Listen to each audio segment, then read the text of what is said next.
Y ahí está Hugo Machiavelli. Acá con estamos, mucho, sí. tanto tiempo. Es cierto, ¿eh? Duerme acá, ¿no? El señor Machiavelli. Estamos en un continuado con mucha información. Ya está María Eugenia Vidal, la veo ingresar al estudio. Hace tiempo que no habla, es un gusto tenerla. Así que tenemos un programa muy interesante. Primero comenzamos con ella, después va a venir Mario Negri, después va a estar Maxi Ferraro y luego Lacha Lázaro. Y bueno, todos. Bueno, un programón tenés, Es Hugo. un programa interesantísimo. Bueno, entonces quedamos en tus manos. Dale. Me quedo a verlos. Esperemos que haya algunos títulos para mañana. Un abrazo. Por supuesto va a haber. Abrazo. Bueno, un abrazo.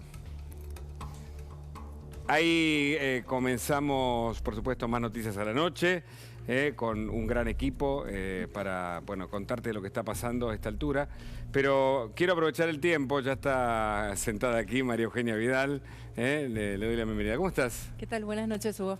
Un gusto. Gracias por la invitación. No, al contrario, gracias por venir. Bueno, hay muchos temas para hablar, del gobierno, de la oposición, de tu perfil en lo personal. ¿Por dónde querés? Donde quieras. Bueno, comenzamos por la oposición porque ayer contábamos dos fotos a esta altura del día que en general, viste, nos permiten reflexionar un poco más y dos fotos que eran importantes a nivel político. Uno, la de Horacio Rodríguez Larreta con Mauricio Macri allá en Cumelén.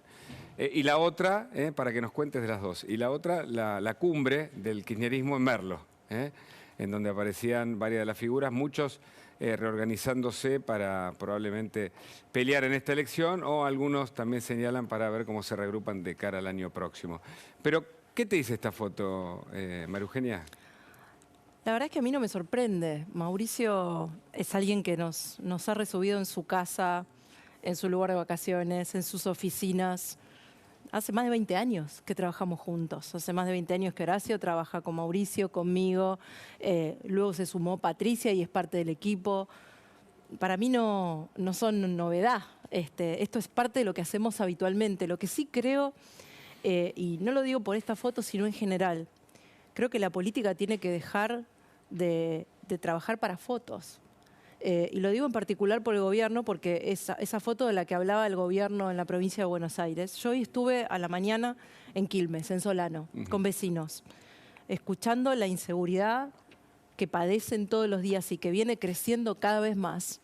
Y la verdad es que lo último que quieren ver esos vecinos es una foto de Massa, Máximo Kirchner, el gobernador, a ver qué mensaje le mandan al presidente para la próxima elección. La verdad es que lo que escuché esta mañana fue grave de verdad. Una pareja de dos personas discapacitadas, una que no tiene brazos y otra que se quedó ciega por diabetes. Personas grandes a las que entraron en su casa, los tuvieron más de una hora, los golpearon. Durante un mes, después del asalto, se fueron a vivir a la casa de sus hijos buscando plata que no tenían. Nadie los protege. Nadie protege a la peluquera que me contaba que se toma 2 colectivos y el último que se toma es para 2 cuadras antes de su casa, porque no quiere caminar 2 cuadras de noche, porque prefiere tomarse otro colectivo que la deje en la esquina de su casa y así caminar menos. Así están viviendo los bonaerenses frente a esa foto de la política. Entonces creo que la reunión de Mauricio con Patricia, con Horacio, forma parte de las reuniones que habitualmente tenemos y que en la mayoría de los casos no se fotografían. Y creo que la foto del gobierno de la provincia, con intendentes, con el gobernador, con Máximo Kirchner... Ahí estaba Mayra Mendoza, hablaste de Quilmes. Sí, estaba Mayra Mendoza. Ahora la vamos a ver. Sin abordar los problemas en serio de la gente, hacen que la sociedad esté justificada cuando sienten que la política está en un cumple mientras a ellos les pasan cosas graves. No son cosas que pueden pasarse por alto. Necesitan que demos respuesta, del gobierno necesitan que gobierne y que dejemos de especular cuál va a ser el cargo que nos va a tocar en la próxima elección y trabajemos hoy para resolver sus problemas. ¿Ves la provincia de Buenos Aires empeorada Sin respecto duda. de cuando vos eras gobernadora? No es que yo lo veo. Me lo dicen los bonaerenses cada vez que los voy a ver. Después de ahí de Solano me fui a Villa Azul, que quiero recordar para este gobierno que se llena la boca hablando de derechos humanos y de políticas sociales y de generación de derechos, que fue una villa vallada en la pandemia, en la que no dejaban salir a la gente ni a comprar un medicamento. Me pregunto si hubieran hecho lo mismo con un barrio de clase media o con un barrio de otra condición social. No, vallaron una villa entera y no dejaron salir a la gente. Hoy lo fui a ver. Durante mi gobierno, en ese barrio no había espacio verde. Hicimos una cancha de césped sintético para que los chicos y para que todos los adolescentes tuvieran un lugar donde estar. Hoy esa cancha de césped sintético está ocupada, está usurpada y se prometió un plan de viviendas que por supuesto nunca empezó. La gente pide por agua. Habíamos empezado el plan de obras, de cloacas, de agua. Hoy tienen menos agua que antes. Me dicen, ¿hicieron obras? Y hoy tenemos menos agua de la que teníamos antes de las obras que hicieron. ¿Eso es el Estado presente? La única oficina que habíamos hecho del Estado para que el Estado esté dentro de la villa y no esté en los punteros, tomada por la concejal del Frente de Todos y usada como unidad básica. ¿Eso es el Estado? La gente no tenía que tomarse 2 colectivos para llegar al acceso, para llegar al trámite y que ningún puntero intervenga, y hoy lo convirtieron en una oficina del partido. Entonces, mientras todo eso pasa, y la gente dice que, y me contaba que sus hijos fueron a la escuela la mitad del año, no en pandemia, el año pasado, porque no había agua, porque no había baños, ahora silencio de Baradel, silencio de todos, ¿no? 60 paros en mi gobierno, 0 paros en este. La mitad del año los chicos sin clase, en ese lugar, en ese barrio, la escuela cerrada. Digo, ¿eso no nos convoca? ¿No los convoca? ¿Los convoca que mandarle un mensaje a Alberto Fernández? Lo que le quiero decir, y le dije hoy a los bonaerenses con los que estuve, y lo digo en todo el país, porque esto lamentablemente no pasa solo en la provincia de Buenos Aires. Rosario es un drama, Gran Tucumán es un drama. El narcotráfico. El narcotráfico avanza, y lo que le quiero decir es, hay salida de esto, ¿eh? Nosotros habíamos mejorado la situación con Patricia, con Cristian Ritondo, que recién estuvo acá. Trabajamos en serio y hubo presos por narcotráfico como nunca en la historia de la provincia. Uno de los problemas que se intentó solucionar, porque me consta, siguiendo algunos casos, fue el tema de la bonaerense, ¿no? 90.000 efectivos nominales, 50.000 activos, o sea, este problema habla del déficit en cantidad, pero también de algunos bolsones de corrupción, algunos hechos de corrupción. ¿Está vinculado el avance del crimen organizado con el accionar policial? Sin duda hay una parte, no toda la policía, y nosotros habíamos empezado a dar una pelea en serio, que es parte del problema y no la solución. Y no solo en la provincia de Buenos Aires, en Santa Fe pasa lo mismo, en muchas otras policías provinciales pasa lo mismo. Ahora, lo que marca la diferencia es si quien gobierna tiene la decisión de ir en contra de eso o no. Nosotros desde el primero al último día con Cristian Ritondo sacamos 13.000 policías vinculados al delito. 13.000. 13.000. Y no fue una purga. Todos los días recibíamos denuncias, todos los días las investigábamos. Se fue a fondo, pero no solamente investigando al policía que trabaja mal, también respaldando a que hace bien su trabajo. ¿Eso se dejó de hacer? Eso, pero sin duda, hoy la policía tiene miedo de actuar porque se siente juzgada. Si la señal es liberamos a los presos porque hay pandemia, reincorporamos a los policías corruptos que mi gestión apartó. Entonces, ¿cuál es la señal? Bueno, están discutiendo mejorar el Wi-Fi en las cárceles, que yo creo que es una, digamos, a ver, las condiciones tienen que mejorar. Lo dijo en la ONU el otro día frente a la respuesta de Pietragala, ¿no? Que fue a hablar del lawfare. Le dijeron que las cárceles argentinas tienen que mejorarse, hay muchos reclamos. Pero me parece que el Wi-Fi o la línea telefónica que fue impuesta en pandemia, no sé si es prioridad para los establecimientos penitenciarios. A ver, no es un tema de opinión. Está demostrado que desde la cárcel se generan secuestros virtuales, que se organizan delitos, que los líderes de las bandas de narcotráfico que lideraban en Rosario y hoy están presos, siguen mandando desde la cárcel. No es una opinión. Digo, una cosa es el derecho a recibir visitas, una cosa es el derecho a hacer una llamada telefónica desde un teléfono puesto en la cárcel para eso con horarios determinados, y otra cosa es que los detenidos dispongan de celulares y de Wi-Fi y estén permanentemente conectados. Y que hay desidia, hay complicidad, hay simpatía por cierto sector vinculado con el delito. Creo que hay una concepción, creo que hay una concepción muy profunda sobre el delito que nos diferencia enormemente a Juntos por el Cambio del Frente de Todos. Y es que para el Frente de Todos, así como no vale el mérito ni el esfuerzo, así como no da lo mismo cumplir la ley que no cumplirla, el delincuente es una víctima. Y el delincuente no es una víctima, decidió ser delincuente. No es una víctima. Y lo digo habiendo caminado en los barrios pobres durante 15 años. No es verdad que quien es pobre es delincuente. No es cierto.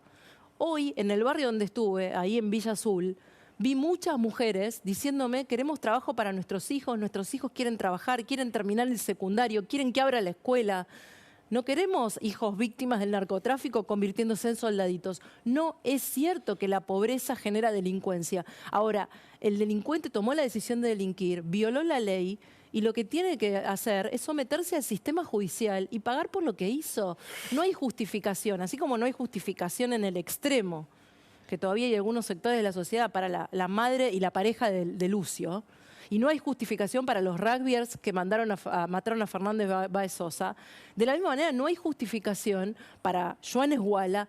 Y no puede ser una discusión, eso no es ideológico, es un tema de valores. No hay sociedad si no hay ley, no hay sociedad si no hay orden, no hay sociedad si al policía que trabaja bien se lo respalda, se lo equipa como corresponde. ¿Joan Esguala y los suyos son terroristas para vos? No tengo dudas, si no reivindican la nacionalidad argentina. Dicen que son parte de un Estado mapuche y desconocen a la Argentina. Están desconociendo nuestro territorio, no tengo dudas, y me parece muy bien y tiene que estar preso. Todos recordamos el paso a paso de tu gestión como gobernadora. Tuviste que vivir en un cuartel cuando te enfrentaste a los narcos, el trabajo que hiciste con la policía. Sin embargo, así como Macri también hizo una autocrítica. ¿Te sirvió? Y si tuvieras que ser de nuevo gobernadora en la provincia de Buenos Aires, no sé si está en tus planes, ¿harías lo mismo? ¿Comenzarías del mismo modo o cambiarías algunas cosas de tu posibilidad, si se diese? Creo que si hiciera todo lo mismo quiere decir que no aprendí nada. Okay. ¿No? Y uno siempre aprende más de los errores que de los aciertos. En la vida y la política no es diferente. Sin duda quisiera hacer muchas cosas más de las que hice, sobre todo en una provincia como la de Buenos Aires, y mejor. ¿Por ejemplo? Pero no cambiaría, que me parece que esta es la discusión que estábamos dando antes, no cambiaría los valores que me llevaron a gestionar. No cambiaría la honestidad, no cambiaría la determinación de ir en serio contra las mafias, no cambiaría lo que yo creo que es un Estado presente, que es estar de verdad sacando a los punteros, a los miembros de organizaciones sociales que quieren manejar a la gente, y eso lo hicimos. Todo eso no lo cambiaría. ¿Que hay cosas para mejorar? Sí, claro, y yo hasta publiqué un libro con mi autocrítica completa, y también lo hizo Mauricio. Ahora, el tiempo de autocrítica para mí se cumplió. Y lo hicimos como ningún otro espacio político. Hoy nos toca decirle a la gente que estamos, no solo que aprendimos, sino que estamos preparados para gobernar mejor, que tenemos un plan, que tenemos más y mejores equipos, que en Juntos por el Cambio somos un espacio mucho más amplio, que se ha incorporado gente nueva, que no estaba en el espacio, como Ricardo López Murphy, que tiene mucha trayectoria política, pero también como Martín Tetaz o como Carolina Lozada en la última elección, y que se sigue sumando gente valiosa. Y esa combinación de experiencia y renovación es lo que la Argentina necesita para lo que viene. Hay algunos datos que son increíbles que nos trae Pablo Rossi, que tienen que ver, por ejemplo, con la canasta escolar, porque se supone que este es el gobierno que mejora las condiciones, los salarios ya vimos que no se mejoraron, están por debajo o de los más bajos de la región, creo que nos gana solo Venezuela, pero además te quiero preguntar por qué hay tanto dominio todavía del peronismo, del kirchnerismo en la provincia de Buenos Aires. Pero Paula, contanos algunos datos de la canasta escolar, que es uno de los dramas, sobre todo en el conurbano, ahora, ¿no?, que estamos a pasos de comenzar un nuevo año. Dale, vamos a repasarlos, Hugo, si quieren, con María Eugenia Vidal también. Estos son los datos que empiezan a aparecer de cara, bueno, al inicio del ciclo lectivo. Mirá, aumentos en la canasta escolar, aumentos de hasta 200%, hay mayores restricciones para importar. Entonces la pregunta es, ¿se viene una nueva canasta escolar congelada? Bueno, es un interrogante que empieza a surgir. Y acá empezamos a repasar un poquito para los distintos niveles. En primaria, por ejemplo, lápiz negro, 30 pesos, un cuaderno rayado con tapa dura, 1.200 pesos, cartuchera desplegable entre 3.000 y 5.000, la remera para el uniforme, 7.000 pesos, los guardapolos entre 4.000 y 6.000. Si quieren, seguimos repasando para el nivel secundario. Empecemos a sumar, ¿no?, los distintos útiles, las distintas cosas que se necesitan para familias incluso con más de un chico o una chica en la casa. Y esto es parte, ¿no?, María Eugenia, porque ¿cuánto necesita una familia que además se ve muy afectada por la inflación? Esto se va a sumar al aumento de gas, luz, alquileres, al 20% de aumento que está teniendo la carne en estos días, a la prepaga. Esto se suma, es un peso más en la espalda de los argentinos, y que no les mientan diciéndoles que porque hacen un acuerdo de precios justos o lo que fuera, eso los va a aliviar, porque la verdad es que yo tengo un hijo en edad escolar todavía. De 3 hijos tengo uno en edad escolar. Y cada año gasto más y peor. Hoy a la tarde estuve en una librería de la ciudad, hablando con el dueño de la librería, y le preguntaba, ¿cuánto aumentaron los libros? Me dice, en diciembre vendía libros por promedio 3.000 pesos. Hoy estoy en promedio 4.000. Esa es la inflación de verdad. Ahora, María Eugenia, cuando vos vas a la librería, cuando tenés que comprar los libros, cuando tenés que comprar la zapatilla para que empiece y vaya todos los días al colegio. Esa es la vida real, no la que te quieren vender desde el gobierno, la inflación autoconstruida. Y de vuelta, porque me parece importante que los que nos escuchen lo sepan, no estamos condenados a esto. No estamos condenados a ser la cuarta inflación del mundo. Muchos países, y yo me ocupé de estudiarlo este año en Brasil, en el caso de Israel, me reuní con los economistas que hicieron esos planes. Muchos países resolvieron este problema y lo resolvieron en los 80, hace décadas. Se puede resolver. ¿Va a ser de un día para el otro? No, y quien se los diga les va a mentir, bueno, pero se puede resolver. Eso te quería preguntar, porque vos tenés intenciones de ser presidenta. Entonces, dentro de Juntos por el Cambio hay una discusión con respecto a los tiempos en que hay que aplicar las medidas. ¿Vos crees que es necesario un cambio rotundo en el momento en que, si la gente los vota, puedan acceder al poder, o crees más en el gradualismo y en trabajar de otra manera este tipo de cuestiones? Por ejemplo, el combate a la inflación.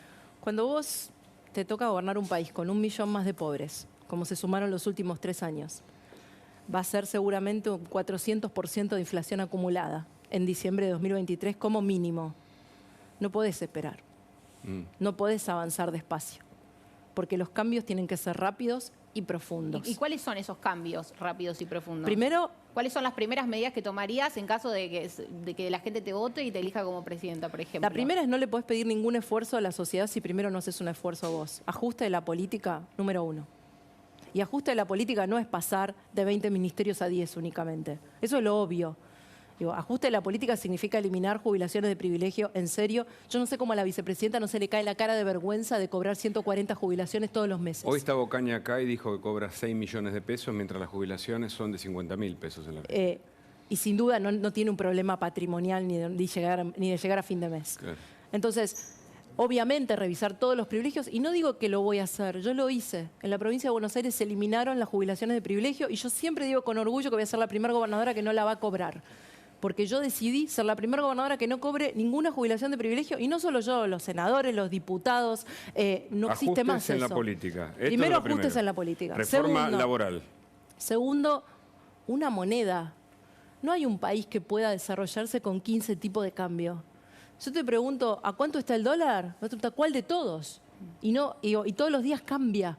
Necesitas tener una moneda en serio. Yo abro mi billetera y los argentinos a todos les pasa, y tenemos un montón de billetes que no nos sirven para nada. ¿Para qué te sirve un billete de 100 pesos hoy? Un billete de 1.000. ¿Qué haces con un billete de 1.000? ¿Cómo frenar la inflación? Tenés que tener la moneda, tenés que tener equilibrio fiscal. Los argentinos tenemos que entender que hay 3 maneras de pagar cuando no nos alcanza, cuando al gobierno no le alcanza lo que gasta.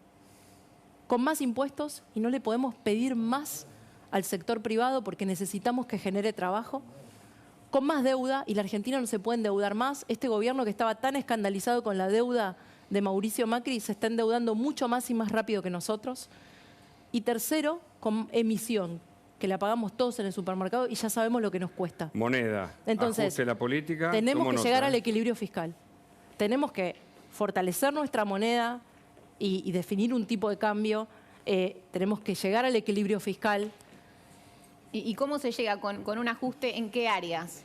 Bueno, sin duda la política la primera, como dije antes, y después, por supuesto, hay que revisar empresas públicas. Todas las empresas públicas agravaron su déficit, ganaron menos plata, están en rojo y sumaron más personal. ¿Para qué? Reforma impositiva. ¿Acaso dieron mejores servicios? Hay que revisar las transferencias a la provincia de Buenos Aires, sí, a las provincias en general. Digo, y miren, les pongo como ejemplo el censo, ¿no? O sea, el censo es un gran ejemplo de eso. En el censo... Digo, hay muchos espacios donde se puede mejorar la política fiscal. Y finalmente, por supuesto, hay que hacer reformas profundas. Una, sin duda, es la laboral. Claro. Y lo digo, y me parece que hay que llamar a las cosas por su nombre. Las leyes que rigen el trabajo hoy en la Argentina se definieron antes de la televisión a color. Vino la televisión a color, vino el celular, vino Internet, vinieron las redes sociales, y las leyes laborales siguen siendo las mismas. Bueno, reforma laboral, reforma impositiva seguramente. Definitivamente. Pero escúchame, son varios los temas. ¿Qué te parece si escuchamos al presidente Alberto Fernández hoy en el Chaco, reunido con Capitanich, el hombre que quiere por decreto cambiar a la Corte Suprema de Justicia? A ver. Y cuando llegaron las vacunas, nadie se apropió de las vacunas. Se distribuyeron equitativamente a cada rincón de la Argentina. No empezamos vacunando a los poderosos y dejamos al final a los más débiles. Vacunamos a todos al mismo tiempo y todos tuvieron derecho a acceder a la vacuna, gratis, dada por el Estado. ¿Qué pensás de esto? Qué cara dura. Qué cara dura. ¿De verdad? Se vacunó Ginés, se vacunaron los padres de políticos, se vacunó Berbisky, se vacunó Zanini. Y de verdad, un ministro de salud. Acceso equitativo. ¿Es en serio? Es un orgullo que las vacunas sean gratis. Las vacunas fueron siempre gratis en la Argentina. Si hay un valor que tiene la Argentina en su política sanitaria, es que tiene uno de los planes de vacunación más amplios, ha sido gratuito y ha sido masivo históricamente. ¿Y por qué lo hace? Y en la mayor parte de los países del mundo la vacuna fue gratuita. Además de que en la Argentina llegó tarde. Llegó mucho más tarde de lo que el presidente se había comprometido. Por lo que dije antes, porque el presidente está en un cumpleaños, porque vive un país que el resto de los argentinos no vivimos, porque no va al supermercado, porque no se hace cargo de sus responsabilidades. ¿Hubo un acceso equitativo también cuando Fabiola hizo la fiesta? ¿Eso es acceso equitativo? ¿Eso es política de equidad, ¿no? Sin privilegios? Digo, la verdad es que ni siquiera tiene el pudor de no decir estas frases. La verdad que enoja, pero no enoja. Yo no me enojo por mí, me enojo porque pienso en todas las familias que llevaron sus piedras a la Plaza de Mayo y que pensaron que a lo mejor todos esos funcionarios y militantes que publicaban sus fotos en redes sociales, jóvenes, a los que la pandemia no los iba a afectar como a sus padres o a sus abuelos, su familia podría haber estado antes en la fila que todos ellos.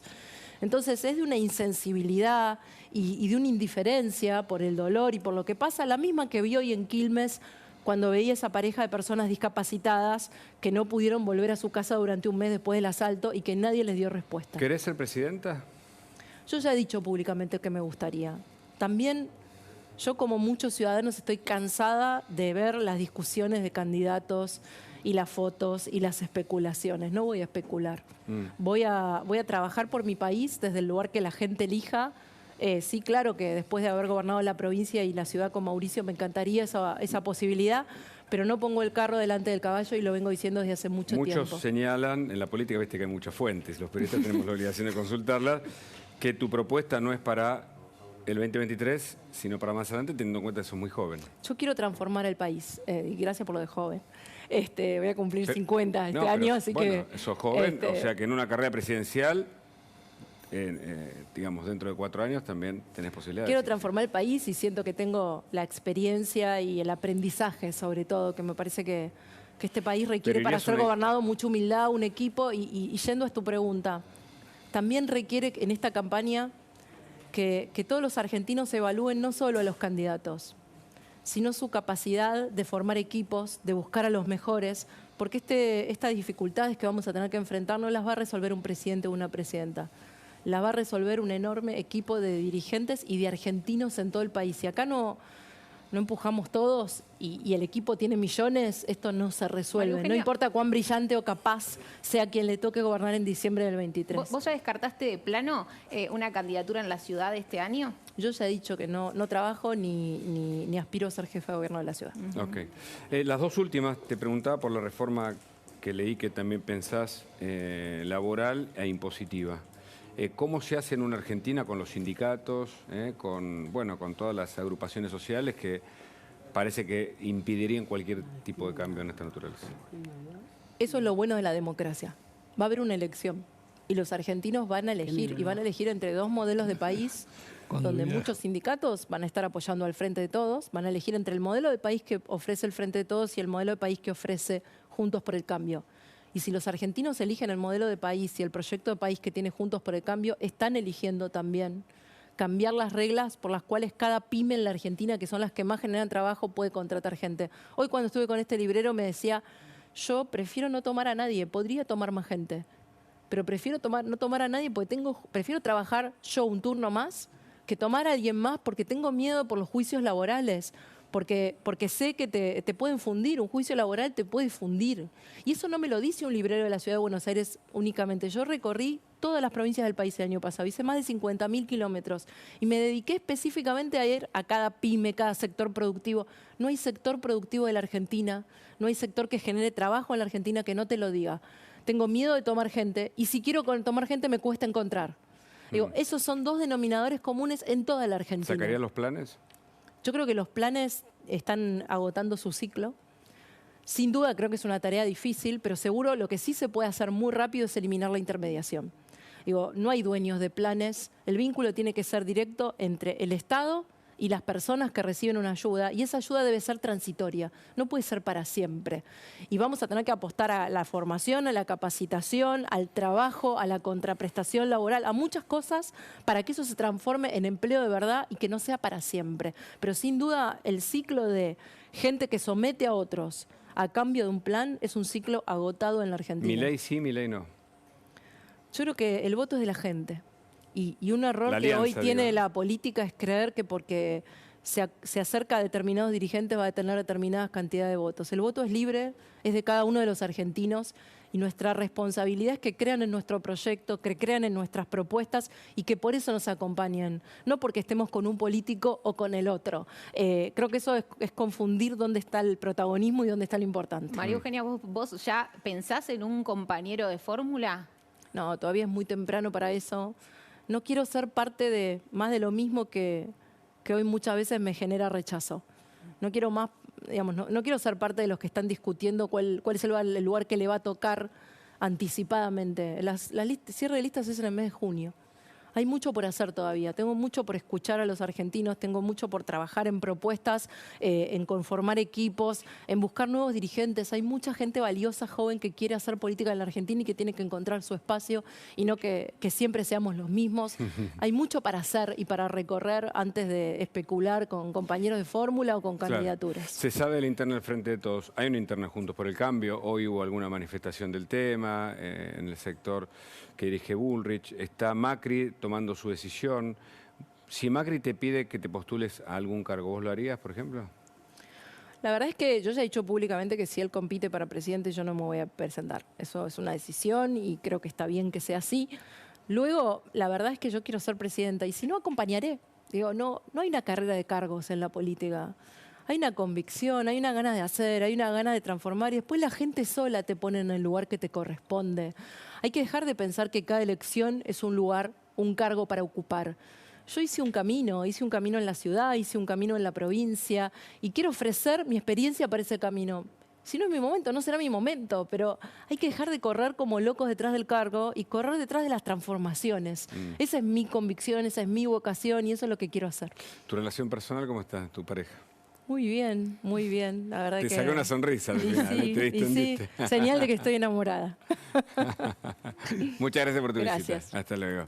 Bueno, Jan Libares y Florencia Dorante nos cuentan novedades de un intento de femicidio. Hay 2 heridos, entiendo que están todavía muy graves. Ayer hubo conmoción nacional porque este hombre que ustedes ven detrás nuestro intentó asesinar a su expareja. Estamos hablando de Sebastián Vargas Orellana. Por sobre la humanidad de Camila Juárez dispuso 2 disparos en Cintia Santa Cruz, su acompañante, y también un disparo en Ulises Dos Santos González. Todo esto sucedió ayer por la tarde en Agronomía, Hugo. Y lo más importante que hay que marcar a esta hora es que este hombre, oficial de la Policía Federal, los otros 3 que acabo de mencionar, eran aspirantes también a la misma fuerza, fue separado.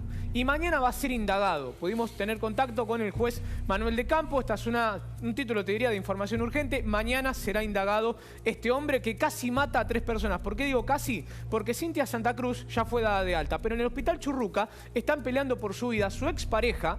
Atención con esto que voy a marcar. Camila Soledad Juárez, de 26 años, madre de 3 hijas con este hombre. Y además, Ulises Dos Santos. ¿Qué pudimos averiguar con el correr del día, Hugo? Que no eran pareja.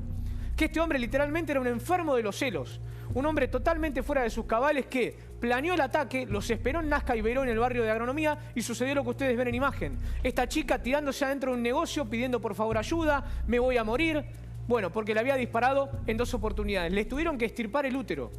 Ella tiene comprometido varios órganos. Ni hablar Ulises Dos Santos, quien tiene, Hugo, permíteme, un segundo. Vaso, páncreas, estómago y riñón comprometidos. En terapia intensiva. Este hombre no causó una matanza de milagro. Estamos hablando de Sebastián Vargas Orellana, ya desplazado de la Policía Federal y esperando la indagatoria de mañana, Flor.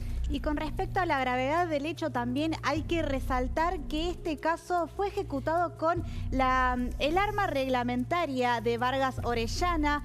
Vimos también el arma que secuestraron del lugar de la escena. En el momento él se entregó, dijo, me mandé una macana. Y acá vemos que el arma dice es una calibre 9 milímetros con las municiones que llevaba esta amenaza que decía un T y un corazón con municiones 9 milímetros y dice Policía Federal Argentina. Este es un arma que efectivamente le entregó la policía porque él ya era agente de esa fuerza y como bien contaba Jan, se llevó a cabo el protocolo de personal de la Policía Federal Argentina que dice que en el caso de que esté detenido o dentro de cuestiones judiciales tiene que ser separado de la fuerza y este es el mensaje con la clara amenaza de muerte a Camila, la víctima.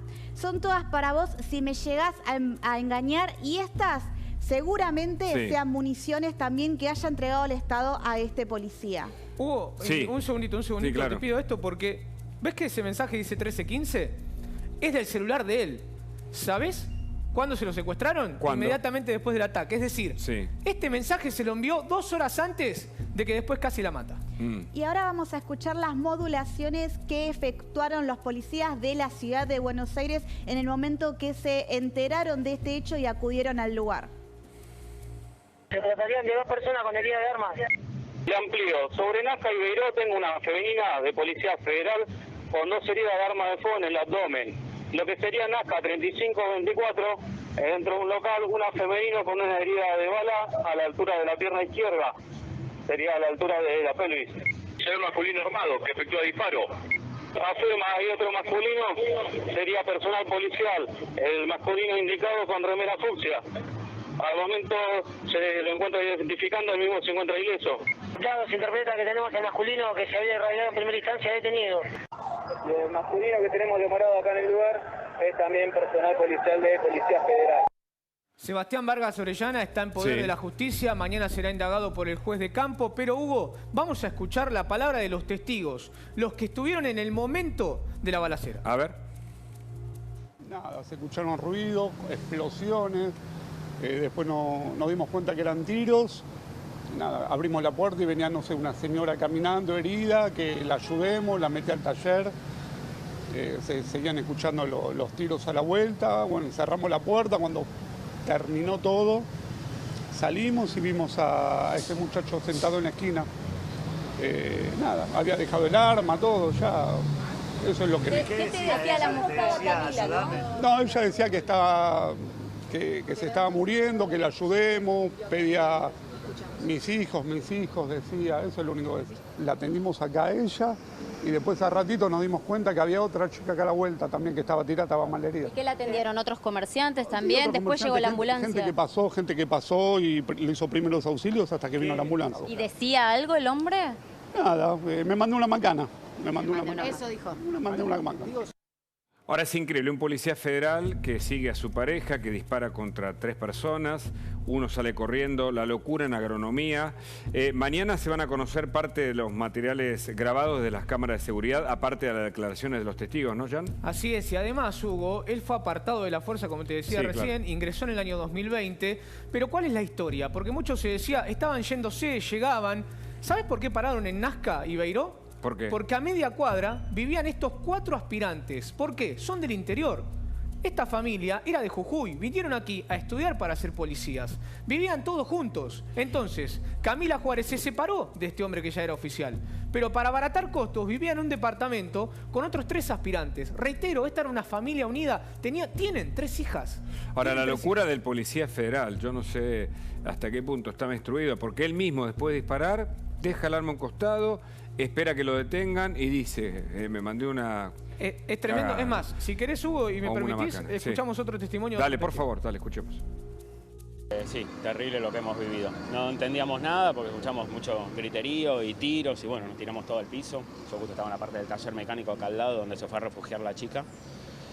No vi bien la secuencia de quién se bajó de qué lado, que sé que vinieron en un taxi, qué sé yo. Yo lo único que vi fue que una chica salió corriendo para allá, que le efectuó 2 disparos, uno impactó en el vidrio de la parte de repuestos, le pasó a 10 centímetros de la chica que estaba trabajando, ¿no? Esta la cajera, todavía está la bala en la madera de ahí, y después apuntando para acá le empezó a disparar a esta otra chica que estaba ya herida, tenía un tiro en el abdomen bastante importante, donde perdía bastante sangre, en la pierna y en la ingle, o todo en una mezcla, que fue que el policía que le disparó, dijo soy policía, me mandé la cagada, agarra el arma, le saca el cargador, lo apoya ahí contra el piso, apoya el arma y se pone 5 metros más para acá y se tira en el piso con las manos en la nuca, como entregándose, como diciendo, bueno, ya hice mi cometido. Preocupante, el intento de femicidio. Hasta ahora murieron 22 personas, fueron asesinadas justamente por femicidio en la Argentina en lo que va del año, ¿no, Jan? Y te sumo el dato, Hugo, que en este caso sería un femicidio en grado de tentativa. Este hombre, Vargas Orellana, podría enfrentar una pena de 8 a 25 años, pero también la justicia, gracias a la ley de femicidios, puede llegar a entender que son 3 femicidios en grado de tentativa. ¿Por qué? Porque en realidad el perjuicio lo quería ocasionar sobre su expareja. La víctima, la persona a quien quería generar el ataque era su expareja y que no quería impedir que sus compañeros o la ayuden o generarle un perjuicio a ella. Así que la justicia también lo puede entender de esta manera. Gracias. Enseguida volvemos con más informes. Mañana hay sentencia en el caso Lucio Dupuy. Florencia Dorante, criminalista, y por supuesto nuestro Jan Libares van a tener datos importantes de un hecho que también nos conmociona, además del caso, por supuesto, Baez Sosa. Está con nosotros Mario Negri, diputado nacional. Hay muchos temas para conversar con él de la política, sobre todo lo que va a pasar mañana con el juicio político, la segunda reunión en comisión de juicio político en diputados, pero nos copó la agenda un hecho que ocurrió en las últimas horas, Mario, que es una interna dentro de, una discusión al menos, a partir de este tuit que puso Florencia Arieto, quien trabajó con Patricia Bullrich, y dijo que hubo un accionar de la Fuerza de Gendarmería equivocado, y acá, en el caso Maldonado, y acá dice: un soldado está entrenado para matar en una guerra, no para hacer prevención. Piden utilizar el ejército y después cuando haya una montaña de muertos los van a condenar por violencia institucional. No funciona así.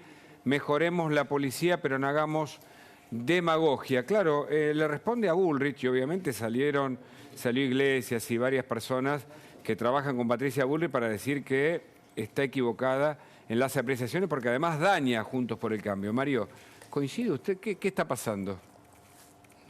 Yo prefiero eximirme de opinar justo cuando el gobierno evidencia una pelea en el poder con un estado de descomposición, con déficit, con una inflación galopante que termina en 94%, con el precio de la carne, con 17 millones de pobres, con todo lo que le queramos poner, pero esencialmente con una pelea de perros abierta al aire libre, pero que no deja el poder nadie, porque maneja las cajas. Si del otro lado, en el principal centro de oposición, se instala algo de esa misma naturaleza, salir de la fatiga social va a costar mucho más. Nosotros tenemos que ser muy cuidadosos. Muy cuidadosos. No pareciera esto, ¿no? Ser cuidadoso. Sí, cada uno responde por sus conductas, ¿no? Es decir, yo podría decir cosas, pero no las voy a decir. Yo he sido parte de agresiones muy fuertes en situaciones de campaña. Y bueno, usted es prudente, se nota que viene de una política más mesurada, de otro tipo de discusiones, porque esto evidentemente genera un incordio tal vez innecesario, ¿no? A ver, nadie puede pedir de que no haya pasión, que no haya discusión. Claro. Inclusive corre sangre por las venas, alguien también puede salir de sus casillas, qué sé yo. Pero para acomodar el comportamiento de uno tiene que saber qué pasa con el comportamiento de lo que uno representa. Y la sociedad está viviendo un momento de extrema fragilidad, cargado de incertidumbre. Los que iban a llenar la heladera ahora le dicen que llenen el freezer, porque la carne de la mañana a la tarde va a valer el doble. Entonces, lo mínimo que puedo hacer yo como opositor, si primero, ayudarle a despejar la incertidumbre. Segundo, darle una señal de que hay un camino posible.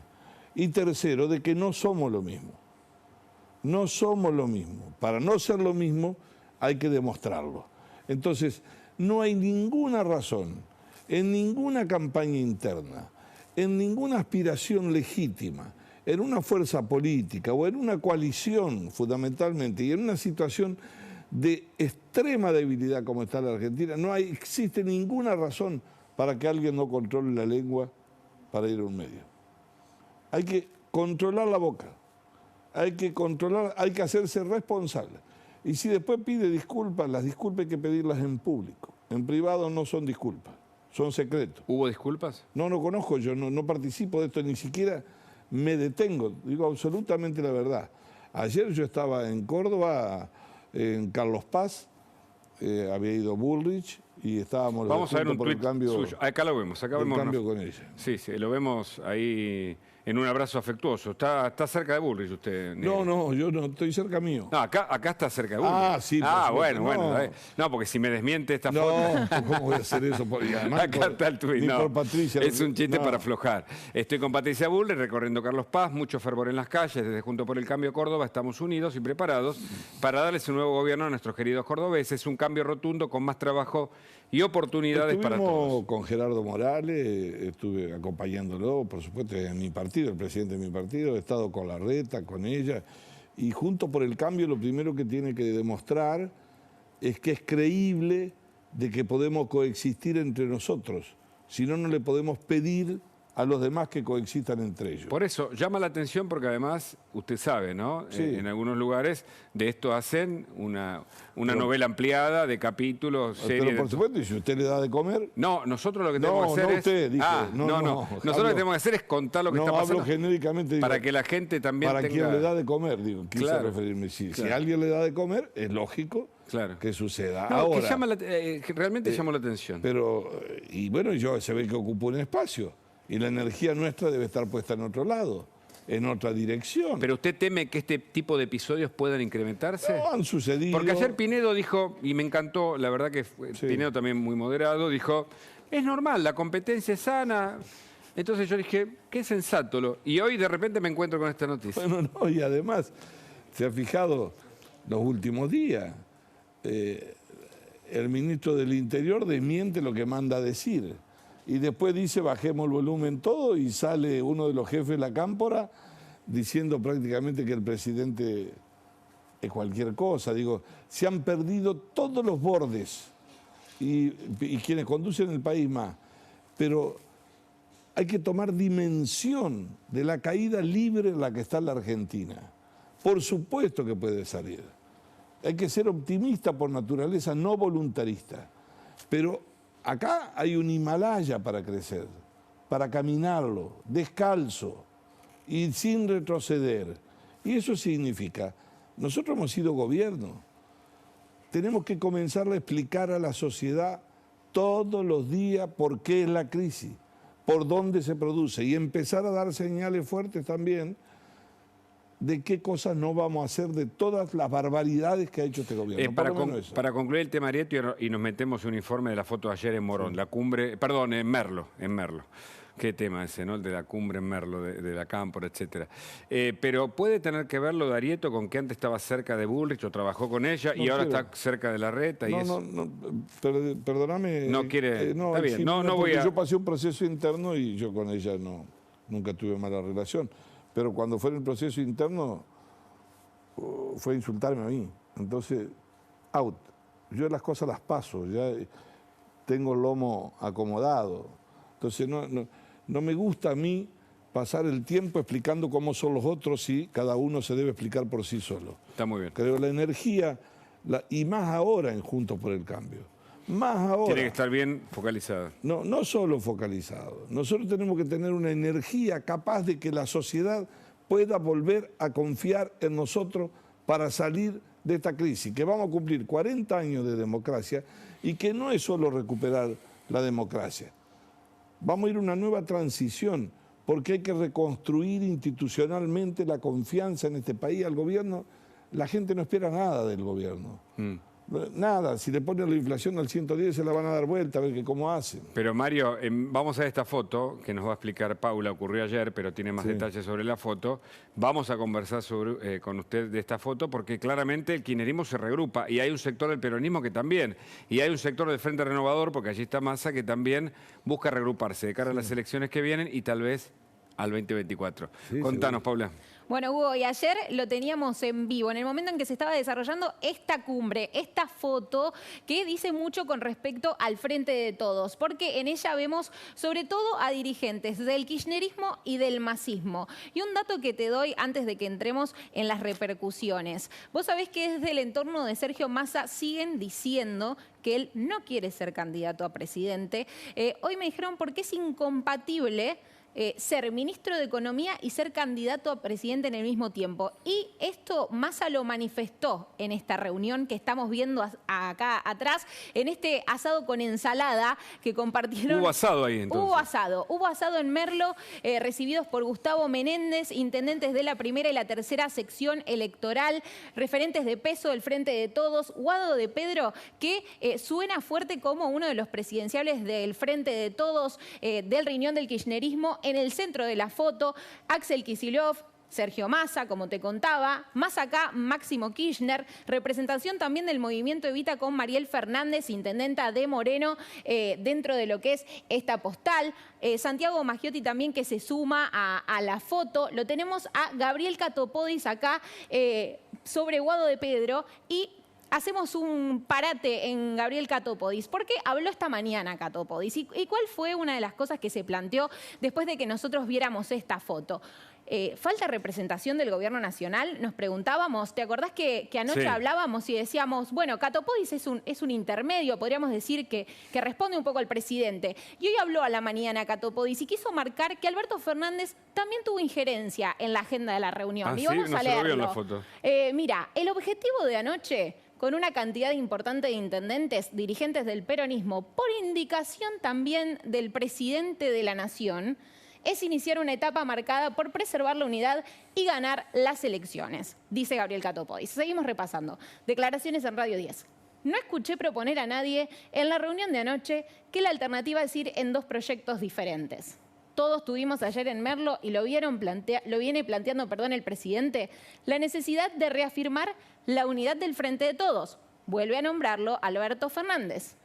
El límite es que no haya festejos en la tribuna de enfrente. Si cuando discutimos aplauden desde la oposición o algunos medios titulan, no estamos siendo inteligentes, dice Gabriel Catopodis. ¿Qué pasa?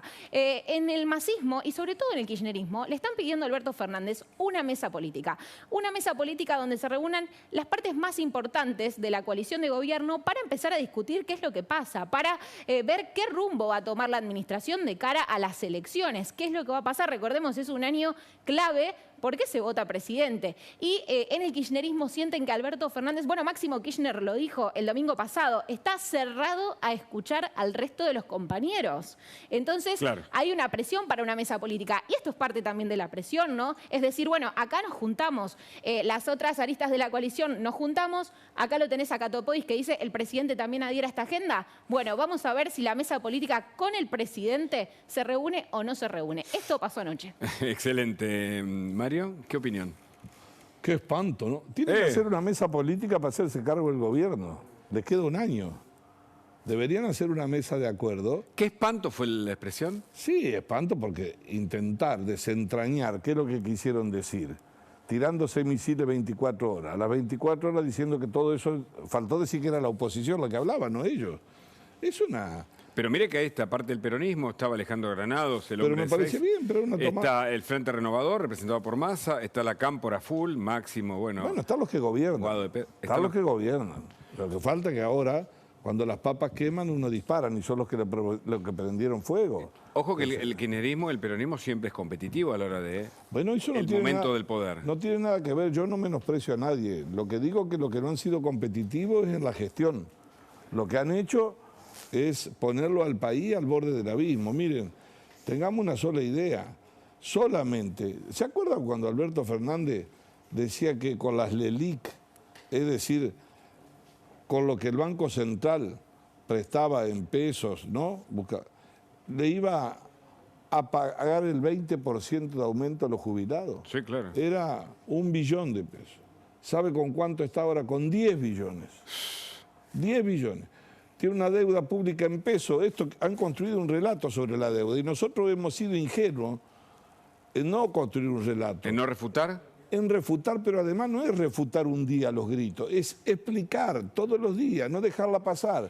83.500 millones de dólares es la deuda que tienen, que ha tomado ahora Sí. Alberto Fernández en 3 años solamente la deuda en pesos. Hay una bomba de tiempo. Quiero 10 veces escucharlo más. con atención. Tenemos mucho para conversar. Pero le dejo una pregunta, que es la siguiente. ¿Quién es su candidato para presidente? No me lo diga ahora. En instantes, Más Noticias a la Noche. Quédate. Mucho más programa, Noticias a la Noche, aquí con el diputado nacional Mario Negri. Y la pregunta planteada, ¿cuál es su candidato? No, el radicalismo, mi partido, tiene 2 personas que han manifestado su deseo de ser candidato, que es Gerardo Morales, nuestro presidente del Comité Nacional, y también Facundo Manes. Por supuesto, creo que hay tiempo, que hay que desarrollarse, soy amigo, obviamente, y tenerlo más competitivo, pero esencialmente lo que tiene que ser competitiva es la coalición después. La coalición tiene muchos nombres. En algún momento yo creía que había una inflación de candidatos, todavía pueden aparecer más, vamos a ver. Hay que priorizar, pero para eso hay que tener una estrategia, no es solo de una sola persona. El radicalismo, por supuesto, tiene todo el derecho, igual que cualquier otra de las fuerzas de la coalición, y tiene recursos humanos y está preparado para asumir una responsabilidad a la coalición que signifique llevarla a la responsabilidad al gobierno. ¿Le gusta Pero falta tiempo. ¿Le gusta la coalición o la relación entre Larreta y Lustó?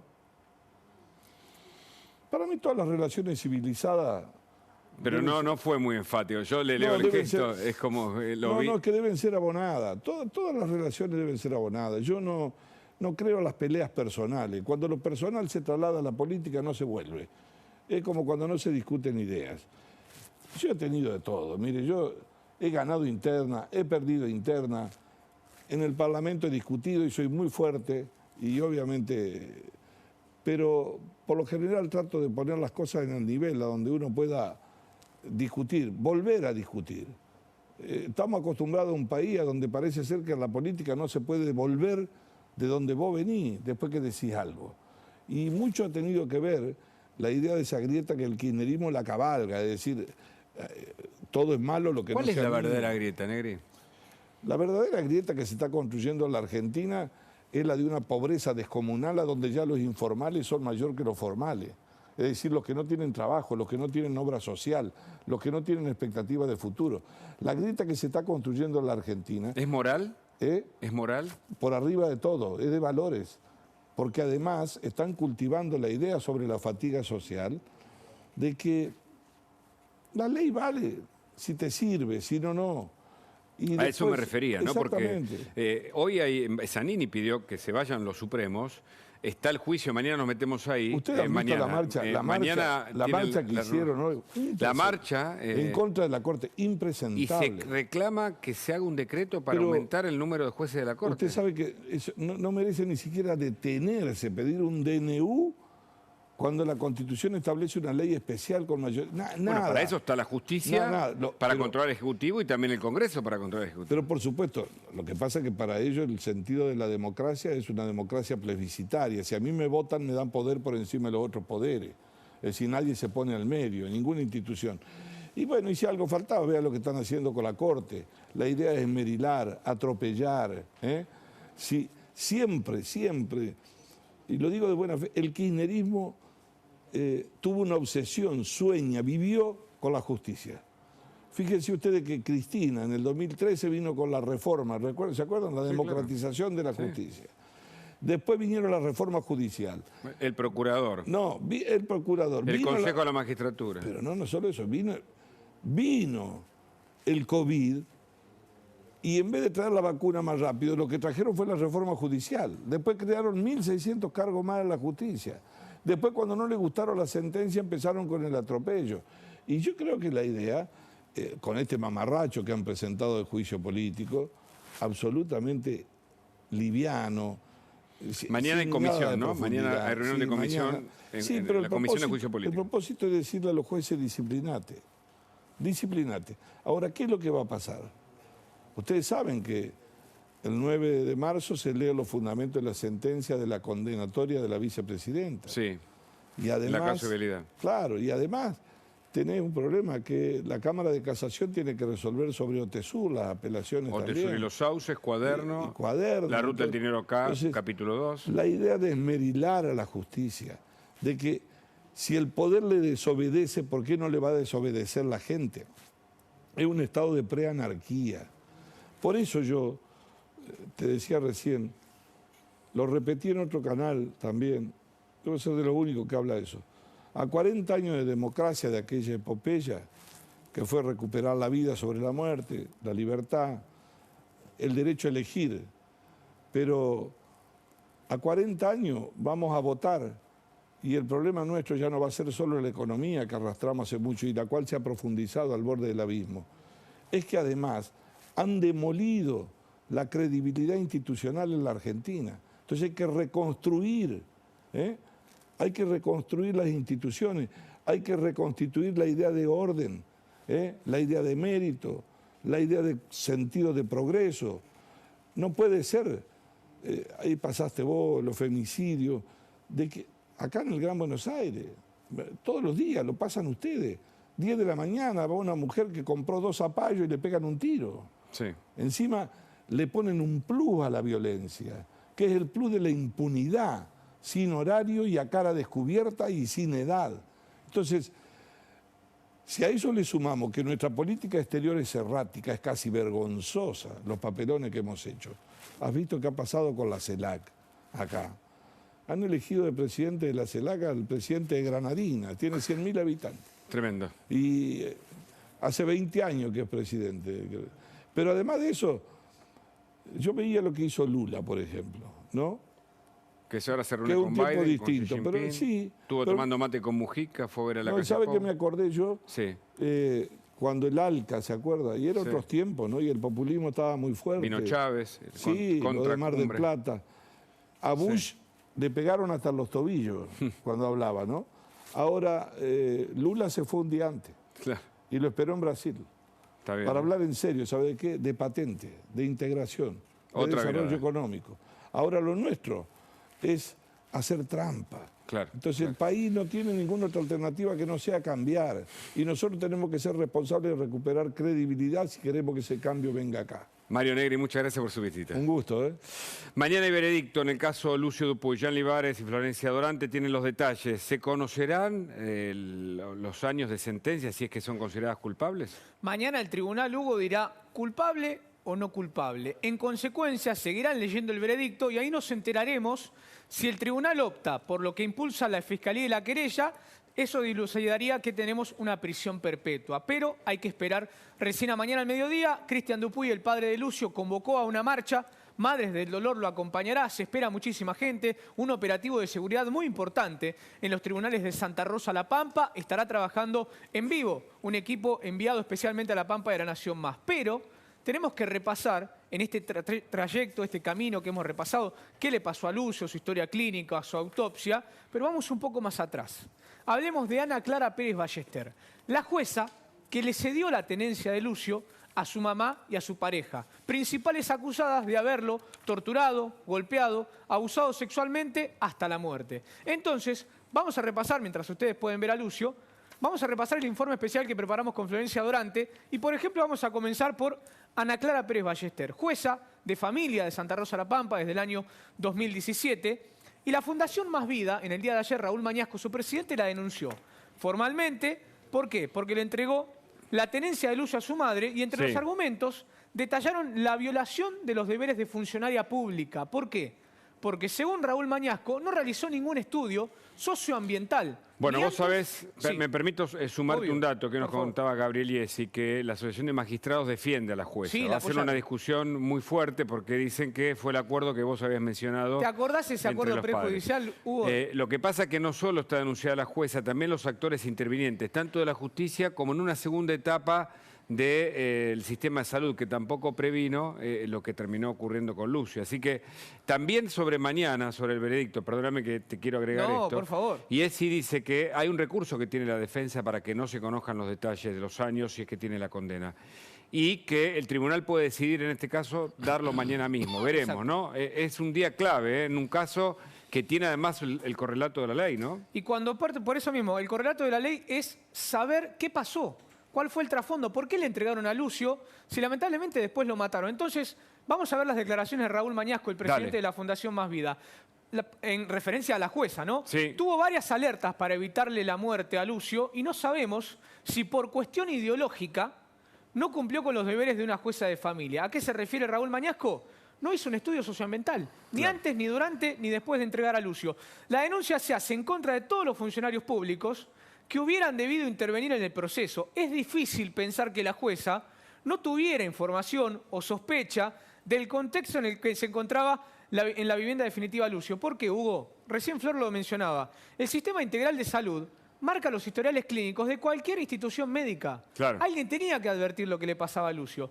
Las torturas y vejaciones a las que fue sometido concurrieron en un año, es lo que marcábamos recién. Son difíciles de ocultar o pretender, obviamente, que nadie se enteró. Esto dijo Raúl Mañasco, el presidente de Más Vida. Sin tomar los recaudos socioambientales del caso, entregaron a Lucio al hogar donde finalmente encontraría la muerte. Pero no solo Hugo habló Raúl Mañasco, mientras seguimos repasando, porque Ramón Dupuy, hace muy poquito tiempo, habló con La Nación Más y nos dijo esto. La tercera asesina, obviamente en referencia al uso, es Ana Clara Pérez Ballester. ¿Y por qué? Una jueza de minoría, de General Pico, obviamente, que actúa allá. Acá hay 3 asesinas. 2 son las que mataron a Lucio, y atención con esto, y una que lo entregó en bandeja de oro para que lo mataran. Esta jueza aún sigue en función, haciendo macanas igual, pero no tiene empatía ni corazón. Esto dijo primero Raúl Mañasco, el presidente de la Fundación Más Vida, primera denuncia que tiene en la República Argentina, y el abuelo de Lucio. ¿Florencia? Y vamos a ver también, Hugo, cuáles son las otras instituciones fundamentales que están obligadas por ley a denunciar estos casos y que no lo hicieron. Primero, hablamos acerca del sistema de salud y vamos a hacer una cronología para que entendamos la gravedad de la situación, cómo venían arrastrándose estas lesiones y esta violencia en la vida de Lucio. Entre diciembre del 2020 y marzo de 2021, tuvo al menos 5 ingresos a diferentes hospitales de la provincia de La Pampa. El 15 de diciembre del 2020, por ejemplo, en el Santa Evita de Santa Rosa, que fue el lugar donde finalmente constataron la muerte de Lucio por traumatismos de miembro superior. Y en 18 de diciembre del 2020, habían pasado 3 días nada más, fractura de muñecas y de manos, con el salvajismo que le pegaban a este pobre niño. 1 de febrero del año siguiente ingresó por diferentes traumatismos al Hospital Evita y un mes después también regresó porque tenía una deformidad en un dedo por una fractura ósea.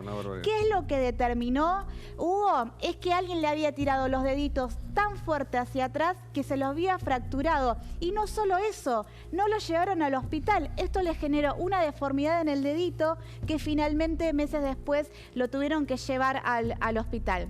El sistema de salud pampeano cuenta con la digitalización de todas las historiales clínicas de toda la provincia. Esto ocurre en muchas provincias del país. Pero no funcionó acá. Y nadie revisó los antecedentes ni denunció las señales de alarma, pero sí posteriormente hicieron, después de que se conoció la noticia de Lucio, hicieron 300 ingresos injustificados al historial Van a tener clínico. que pagar por sus responsabilidades, porque el crimen de Lucio es la demostración de la desidia y tal vez de la complicidad de los funcionarios públicos. El Estado que te debería cuidar y no lo hace. Vamos a decir... Sí. No sé si podemos hacer la siguiente placa. Dale, como no, claro.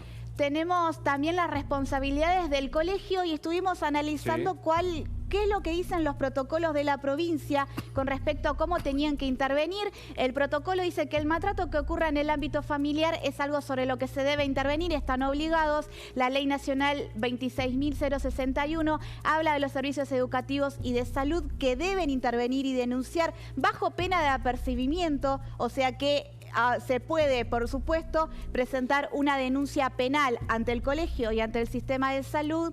Y también, bueno, la responsabilidad a través de esta ley provincial para poder también intervenir en estos casos. Y, por supuesto, en el caso de que un niño llegue lesionado, como pasó en muchos casos, en muchas situaciones con Lucio, tienen que también llamar al sistema de salud y generar la denuncia correspondiente. Sí, Jan. Te doy lo último. Pidieron no estar mañana en la audiencia de manera presencial. Así que Abigail Páez por un lado y Magdalena Valente Espósito estarán desde la unidad penal número 14 de La Pampa siguiendo su futuro.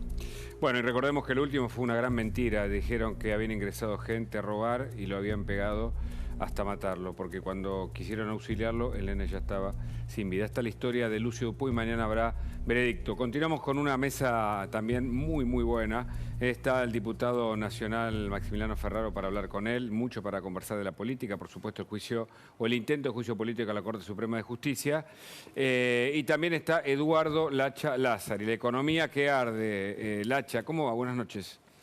Muy bien, gracias por invitarme. Gustavo, Eduardo es el historiador. Eduardo es el que sabe. Eduardo Lázari, claro, me confundí con Gustavo Lacha Lázari. Lo que pasa es que sos Lacha vos. Sí. Bueno, por eso, perdón. No, por favor. La inflación y el dólar. A ver, vamos a tener muchas novedades. La inflación, obviamente ya estamos en modo político, en modo campaña. Tenemos una ventana de 10 semanas para hablar temas medianamente serios, después empieza todo el cotillón de la campaña. ¿Cotillón? Sí. No se habla nunca en la campaña de temas que tenemos que hablar y la Argentina va aprendiendo esos tiempos. Y la inflación pasa a ser para mí un tema medular para definir candidaturas. Y el gobierno nos va a hacer creer o va a querer hacernos creer que 4 es la mitad de 8, hasta ahí va bien, pero que arrancó con una inflación de 8 y en marzo, abril la tiene medio apretadita en 4 y con eso va a cambiar la postulación. Por lo cual te digo que la política antiinflacionaria está ligada al escenario electoral. Y muchos dicen que habrá un plan platita, que a Massa lo están convocando también desde su propio gobierno para decir no nos vas a dejar competir sin lo necesario, ¿no? Bueno, en este caso cualquier delirio que quieran hacer por ese lado la van a tener de figurilla porque ya están arrancando con una tasa de inflación muy alta. Claro. A ver, la Argentina es un país que no tiene moneda, han convertido la moneda en una base imponible, es decir, ya cada argentino es una base imponible, el gobierno no nos percibe como personas, nos percibe como sujetos para tributarnos. Para tributar. Y sí, ya hasta ponen las camaritas dentro de los autos, en cualquier momento estamos en el baño, van a inventar algún impuesto. No le demos ideas a los muchachos porque se animan. Y la moneda es una base imponible. Como la moneda es una base imponible, me preguntaste inflación y dólar. Y es correcta la pregunta. La gente sale de la base imponible de moneda y se refugia en el dólar. Por eso te pica el blue, por eso no te lo pueden bajar de 370, 380 Pero pesos. no hay muchos dólares en el Banco Central, que este es otro peligro, ¿no? Que no hay. No, por supuesto que no hay. Hay 6.000 millones. No, Argentina, a ver... De reservas, digo. Argentina es un país desparametrizado. El kirchnerismo rompió todos los parámetros. Es una máquina de romper termómetros. Hablamos de 6.000 millones de dólares de reserva, se vendió un jugador en 100. Massa hizo todo un cacareo con que va a comprar 1.000 millones de dólares de deuda, son 5 Ronaldos. O sea, no son números para un país. O sea, estamos realmente achicados de la cabeza y la realidad es que el dólar es, por ahora, una de las pocas tablas de salvación que tiene la población. Para el que tiene algún mango, el que sobra 400 pesos se compra un dólar, el que le sobra 200 se compra 2 ladrillos. Entonces, vos fijate que el ladrillo es el dólar del pobre, la clase media canutea dólares como puede, y es una forma de salir y de evadir, de escaparse del impuesto inflacionario, que es el impuesto a los pesos que la gente trata de tener en el bolsillo. Entonces, la gente tiene un problema muy serio, me da mucha pena que en la previa de la campaña electoral, donde los médicos tienen que ver cómo operan al paciente, por dónde hacen el corte y qué estirpan, qué no estirpan, cómo lo enyesan, cómo lo anestesian, estamos discutiendo estupideces. Si la Argentina fuera un paciente y vos ves a los médicos discutiendo lo que discute hoy la buena parte de la clase política, por no decir toda, y que no se siente algún ofendido, pero toda la clase política es como que están, digamos, discutiendo pavadas en la puerta del quirófano. Y eso es gravísimo para el paciente. Y justamente en la economía pasa esto, y en la política, Maxi Ferraro, es lo que dice Lacha, ¿no? Buenas noches. Buenas Se noches. está discutiendo avanzar contra la Corte Suprema, modificarla por decreto, se marchó hoy para hacer eso, para que renuncien los supremos. Sí, me parece que hay que poder aclarar, ¿no? Que lo primero es el circo que está montando el kirchnerismo en la Cámara de Diputados con respecto al juicio político. Circo. Que es un disparate jurídico desde la argumentación, digamos, porque piensan ir contra el máximo tribunal por una cuestión que hay que también remarcarlo, ¿no? Digamos, que tiene que ver con fallos que le molestan al presidente y a la vicepresidenta de la Nación y a todo el kirchnerismo. Uno tiene que ver con consejos de la magistratura y el segundo, que ni siquiera es una sentencia firme porque es una cautelar, sobre los miles de millones de pesos que le robaron a la ciudad de Buenos Aires. Dicho esto, ¿qué es lo que va llevando adelante constantemente? El quiebre del Estado de Derecho, los distintos embates institucionales, hoy es en la Corte, empecinados en esmeriliar a todo el Poder Judicial que es independiente y que no le responde. Y es por eso, como bien decías, ¿no? La ampliación de la Corte a 15 miembros, la reforma judicial, la embestida contra el Ministerio Público y los distintos disparates que muchos de ellos tuvieron media sanción en el Senado, pero hay que también reconocerlo, 2022, desde el punto de vista del año parlamentario, Juntos por el Cambio, pudo ser ese dique de contención, ese freno. ¿Lo fue? Por supuesto, porque no avanzó la embestida contra la Procuración, no avanzó la reforma judicial, no avanzó la ampliación a los miembros de la Corte, y eso es un resultado que se ve terminado el año parlamentario 2022, que fuimos muy claros que mientras siga este embate contra la Constitución Nacional, contra la justicia, nosotros no vamos a brindar el quórum en la Cámara de Diputados, porque a su vez el decreto de sesiones extraordinarias no incluye temas que tendría que estar debatiendo el Congreso de la Nación, que son las cuestiones más urgentes que hoy necesitan millones de argentinos.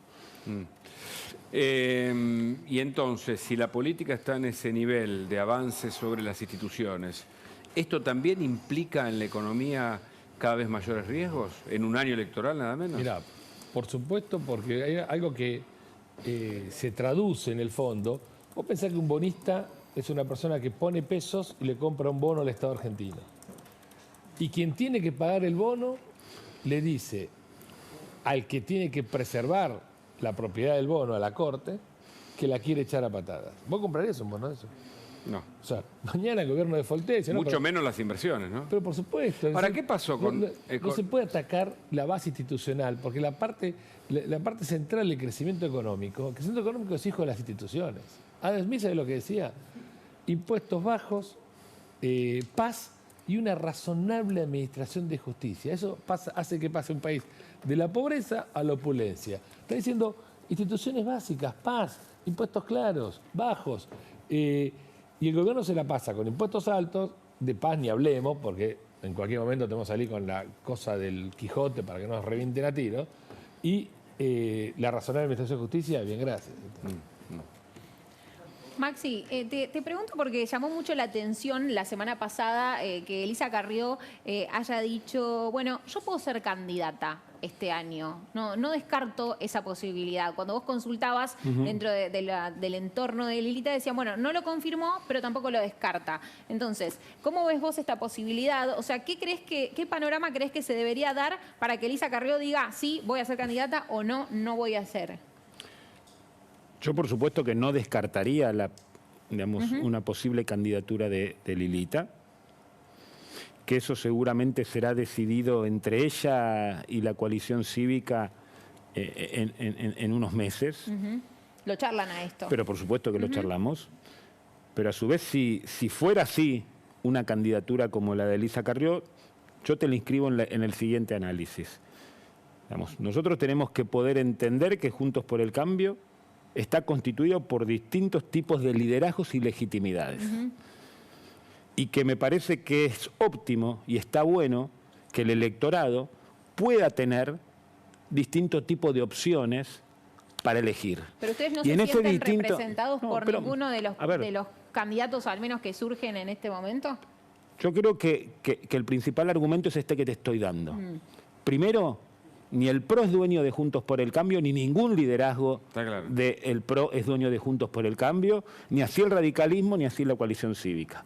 Una candidatura como la de Lilita, que es posible, creo que sumaría al abanico de representación y de liderazgos plurales que tiene Juntos por el Cambio, pero a su vez también enriquecería el debate entre los candidatos. Seguro.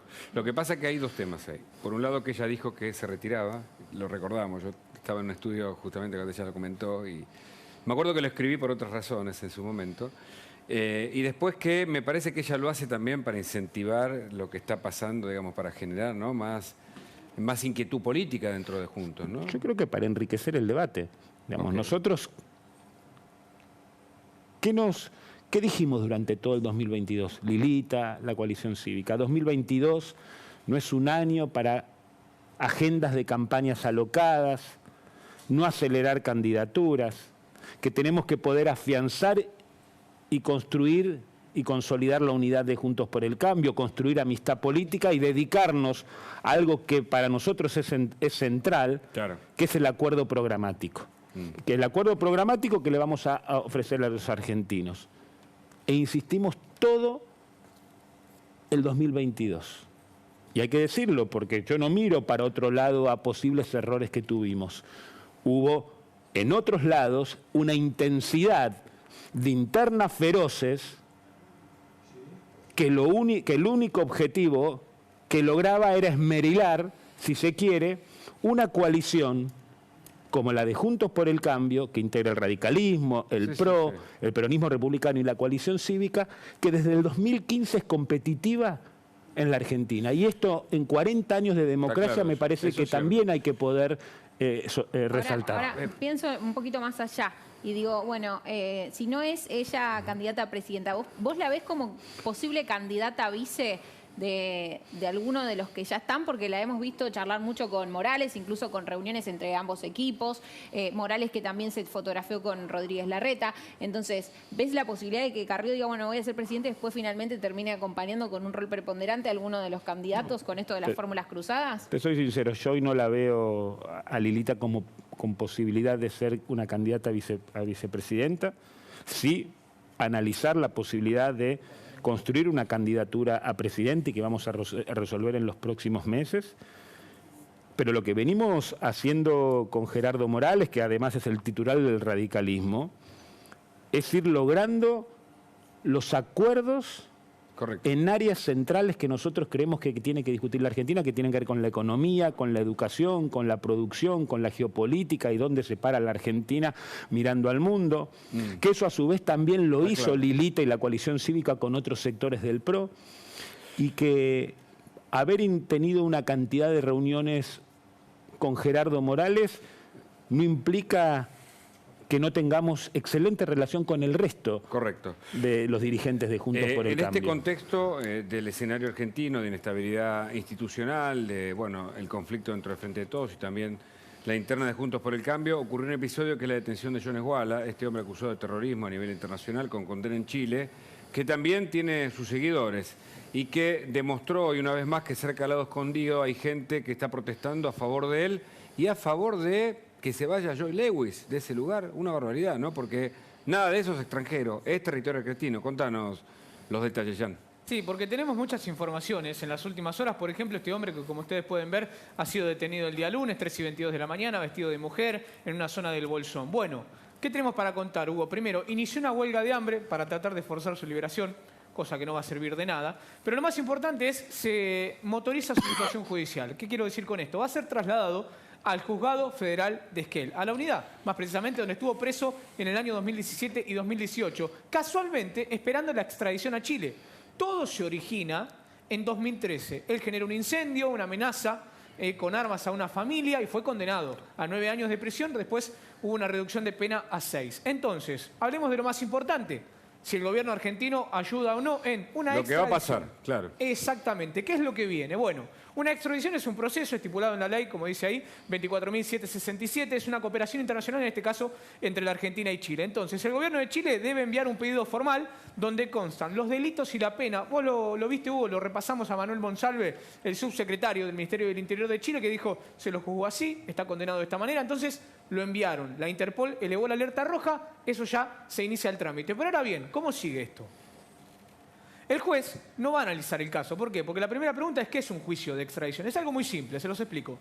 El juez no analiza el caso, no toma medidas de prueba, solo va a determinar si el proceso se encuadra en nuestra ley, en el Código Penal argentino. Entonces, él le va a demostrar, y obviamente va a tener una audiencia con Jones Walla, y le va a preguntar lo siguiente. ¿Puede ser rechazado el pedido? Es decir, ¿se puede Jones Walla oponer? Pues claro, ¿por qué? Porque la ley establece algunos puntos en los cuales, en esta instancia, la extradición puede ser denegada. Primero, por el gobierno argentino. Entonces, por ejemplo, y el acusado, si el acusado, mejor dicho, tiene en nuestro país, y aquí me quiero detener, el estatus de refugiado político, Hugo. ¿Y cómo sigue esto? Mirá, si Jones Walla se niega a ser extraditado, puede presentar una apelación ante la Corte Suprema de Justicia de la Nación. La ley establece que ante una apelación, el fallo de extradición tiene efectos suspensivos. Entonces, el envío de Jones Walla hacia Chile no va a ser rápido. ¿Por qué? Porque esto tiene que tener una decisión del máximo tribunal. Pero ya hubo un trámite, Jean, en el que se concedió la extradición. Sí. Se hizo en el gobierno de Macri y eso se permitió. Con lo cual es probable que la justicia argentina pueda utilizar aquel trámite de extradición que ya se hizo para hacer un salvoconducto o una vía directa. O si no, se inicia otro caso, ¿no? ¿Lo hará, Hugo? Sí, probablemente. No lo sabemos, porque es cierto lo que vos decís. Hay cierta complicidad o mirar para otro lado, aparentemente, el gobierno argentino. Mientras Jones Walla comenzó una huelga de hambre, además. Exacto, ¿no? Sí, por eso te decía que él, como primera medida, establece esto. Entonces, lo último, si Jones Walla se niega, la ley establece que el juicio de extradición puede demorar 15 días. Como vos lo dijiste, puede ser un trámite muy rápido. Si se remontan a la medida que tomaron durante el macrismo, Jones Walla puede irse para Chile rápido. Pero, sin embargo, los plazos no son fáciles de establecer. Depende si el acusado la acepta. Si Jones Walla no la acepta y además el gobierno le da el estatus de preso político, Jones Walla se puede quedar toda la vida en Argentina. Entonces, hay una apelación ante la Corte Suprema de Justicia y acá te decía, el máximo tribunal no tiene plazos para resolver. Es decir, Hugo, estamos ante la buena voluntad del gobierno, la cooperación con su par de Chile, o que Jones Walla pueda tranquilamente en la prisión de Esquel, como estuvo durante 2017 y 2018, que ahí hubo un cambio de gestión de gobierno, lo extraditaron a Chile, o que directamente cumpla la pena aquí en nuestro país. Sí, será un caso de, digamos, un caso de Estado que no cooperará a la Argentina, porque hay convenios de cooperación de acuerdos judiciales con Chile y se supone que todos los países tienen que cooperar, sobre todo porque tiene condena firme y le incumplió en ese país. ¿Pero qué pasó en Lago Escondido hoy, Paula? Bueno, justamente hoy hubo una protesta de organizaciones sociales, organizaciones políticas y sindicales que fueron allí a reclamar por el libre acceso al Lago Escondido. Una protesta contra Joe Lewis que terminó de una manera bastante tensionada porque hubo manifestantes que denunciaron agresiones de parte de una especie de, podríamos decir, seguridad privada que había en el lugar, fotos de manifestantes con heridas, bueno, toda una situación que se viene desarrollando, una serie de protestas. Hoy es el tercer día. Acá vemos unas imágenes de lo que pasaba hoy en la Patagonia Argentina con estas protestas de organizaciones, como te decía, sociales, políticas y sindicales que piden el libre acceso al lago. Permitime que te sume un dato. Hoy entrevistamos a Jorge Greco, que es uno de los habitantes de esa zona. Ellos hicieron, son muchas hectáreas, está todo muy lejos, un camino interno, que es un camino privado. Ese camino lo utilizan justamente para evitar grandes distancias. Y de repente esta gente quiere meterse dentro de ese camino que es privado y quiere llegar hasta Lago Escondido, que por supuesto el camino llega hasta Lago Escondido, porque están protestando contra Lewis, no entendiendo que no hay extranjerización de la tierra. Es como si uno comprara una parcela en Estados Unidos. Ese territorio no es argentino porque lo compra un argentino. Entonces, hay además de la ignorancia un agite que este hombre, este vecino, poblador del lugar de hace muchos años, decía, están los dirigentes sindicales, está Grabois, están los intereses políticos detrás para generar ruido y también están los que se movilizan siendo utilizados por estos dirigentes. Pero lo cierto es que hubo violencia, no hay control del Estado y una vez más esto no para y los pobladores tienen miedo. Yo no sé cuál es tu visión, pero tenés una opinión, Gustavo, sobre esto. Mira, dos opiniones, si me permitís. Sí. Primero, es como ciudadano, ¿no? Porque no... Primero, yo conozco la zona. Esa zona es de libre acceso. Cualquier turista puede ir. Es mentira lo que dicen estos pibes. Cualquier turista... Yo visité el lago Escondido y no lo invadía Lewis. Si Lewis se hubiera llamado Gómez, esto no están ahí ni a palo. Vamos a empezar por ahí, ¿no? Pero yo creo que es una excusa, ¿sabes, No, pero Gustavo? hay un ataque frontal a la propiedad privada. En el fondo, tiene que ver con... Yo lo llamo a estos chicos, ¿viste? Los eslabones perdidos entre el Che Guevara y Lázaro Báez, porque te quieren ser estancieros y la banda que vienen de Sierra Maestra. El eslabón perdido entre y son Che unos pobres pibes. Guevara y Lázaro Báez, ¿no es mucho? No, pues es lo que los cruza de alguna manera, genéticamente. Sí. Pero a lo que voy es, esto es un ataque a la propiedad privada. Si avanzan con esto, van a avanzar con los maxi kioscos, no tienen ningún problema. Esto es, la ideología de esta gente es la misma. Y déjame hacerte un pequeño comentario sobre este chico Wallace, que con este cuento, porque el problema, y en economía es muy común, cuando vos dejás pasar un argumento falso, después es una bola de nieve que no la detenés más. Entonces, este argumento bastante estúpido de la cuestión originaria, de que cualquier tipo pasó hace 300 años por un lado y es dueño de la tierra, y vienen tipos que no sabés si son descendientes o no, y dice, esta tierra es mía, y no pueden demostrar que con el estado del arte de aquel momento más de 50 metros cuadrados no podían dominar nadie. O sea, no, pero mi abuelo estaba desde la Patagonia hasta el océano. No existe eso, porque con ese argumento los hijos de Colón tienen que decir que el océano es de ellos. Entonces, es una tontería grande como una casa. Con este argumento, este pibe no labura desde que nació. Este chico tiene que ir caminando. Era Flower hasta hace 5 minutos. Claro, tiene que ir caminando vestido de Angelina Jolie. Pero aparte no tiene ni siquiera ascendencia sobre ese pequeño grupúsculo de encapuchados que dicen ser mapuches, que hablan con los espíritus. Aunque la tuviera, ese argumento es falso. Sí. Y con ese argumento falso justifican violaciones a la propiedad privada, a la propiedad pública, para los que les gusta la propiedad pública, a los parques nacionales, a los gendarmes y a un montón de tipos que tienen propiedad en la Patagonia, que si no fueran por esos particulares argentinos, la Patagonia sería de los chinos, bueno, ya ni de los chilenos, porque los únicos que hicieron patria ahí son un montón de tipos que fueron a habitar la Patagonia hace 100 años, 50, 70, hasta Perón dio tierras en esos lugares. Claro. Y son dueños los parques nacionales y tienen que fumarse que por la culpa citadina de gobiernos culposos, que dicen, uy, pobres los indios, pobres los aborígenes, toda esa huevada, dejan que estos tipos los maltraten, le peguen, los incendien, los revienten a palos. Esto es un tema muy serio. A mí me revienta que tenemos 20 no sé cuántos ministerios, 20 y pico ministerios, 160 impuestos y no son capaces de defender la propiedad privada de un pobre tipo de esto. Sí, yo creo que imágenes como esta y las que estuvimos viendo constantemente en la Patagonia demuestran, si se quiere, la desidia, la impericia y la connivencia del gobierno y de sectores kirchneristas con estos grupos violentos. Porque también, como bien decías, es la ignorancia, ¿no? Es desconocer que al lago se puede acceder, que nuestras leyes son claras en este sentido. El Código Civil establece un camino de sirga, una servidumbre que tiene que tener 15 metros. Así está establecido y es para este lago como es para cualquier otro tipo de río. Y entonces, vuelvo a esto que decías, ¿no? Es la desidia, la impericia, y yo, digamos, celebro que las fuerzas de seguridad rionegrina hayan encontrado... Pero vos hablas de la complicidad del gobierno con esto, o sea, están considerados terroristas.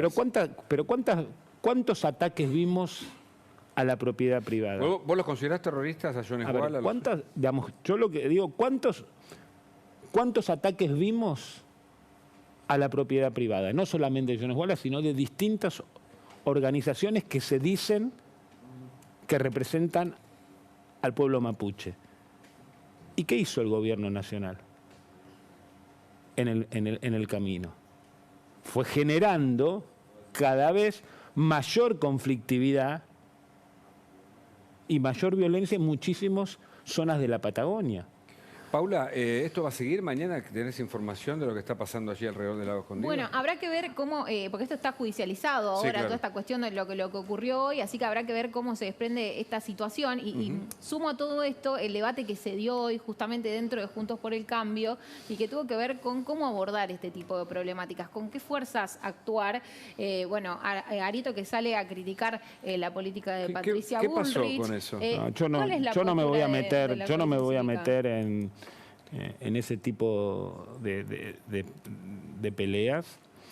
Les decía anteriormente, nosotros creemos que cómo intensifica uno de los partidos que forma parte de Juntos por el Cambio sus cuestiones internas, no ayuda a un espacio, no ayuda a un espacio mayor que Juntos por el Cambio.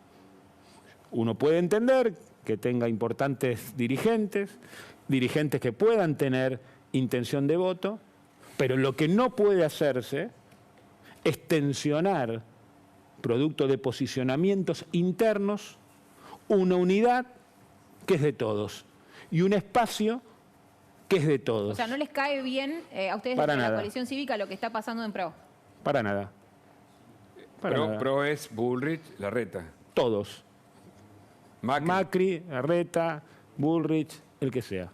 ¿Lilita se ha expresado sobre esto? Pero vuelvo a lo que decía. 2022 nos la pasamos diciendo, eso está claro. Paremos con las agendas alocadas de campaña.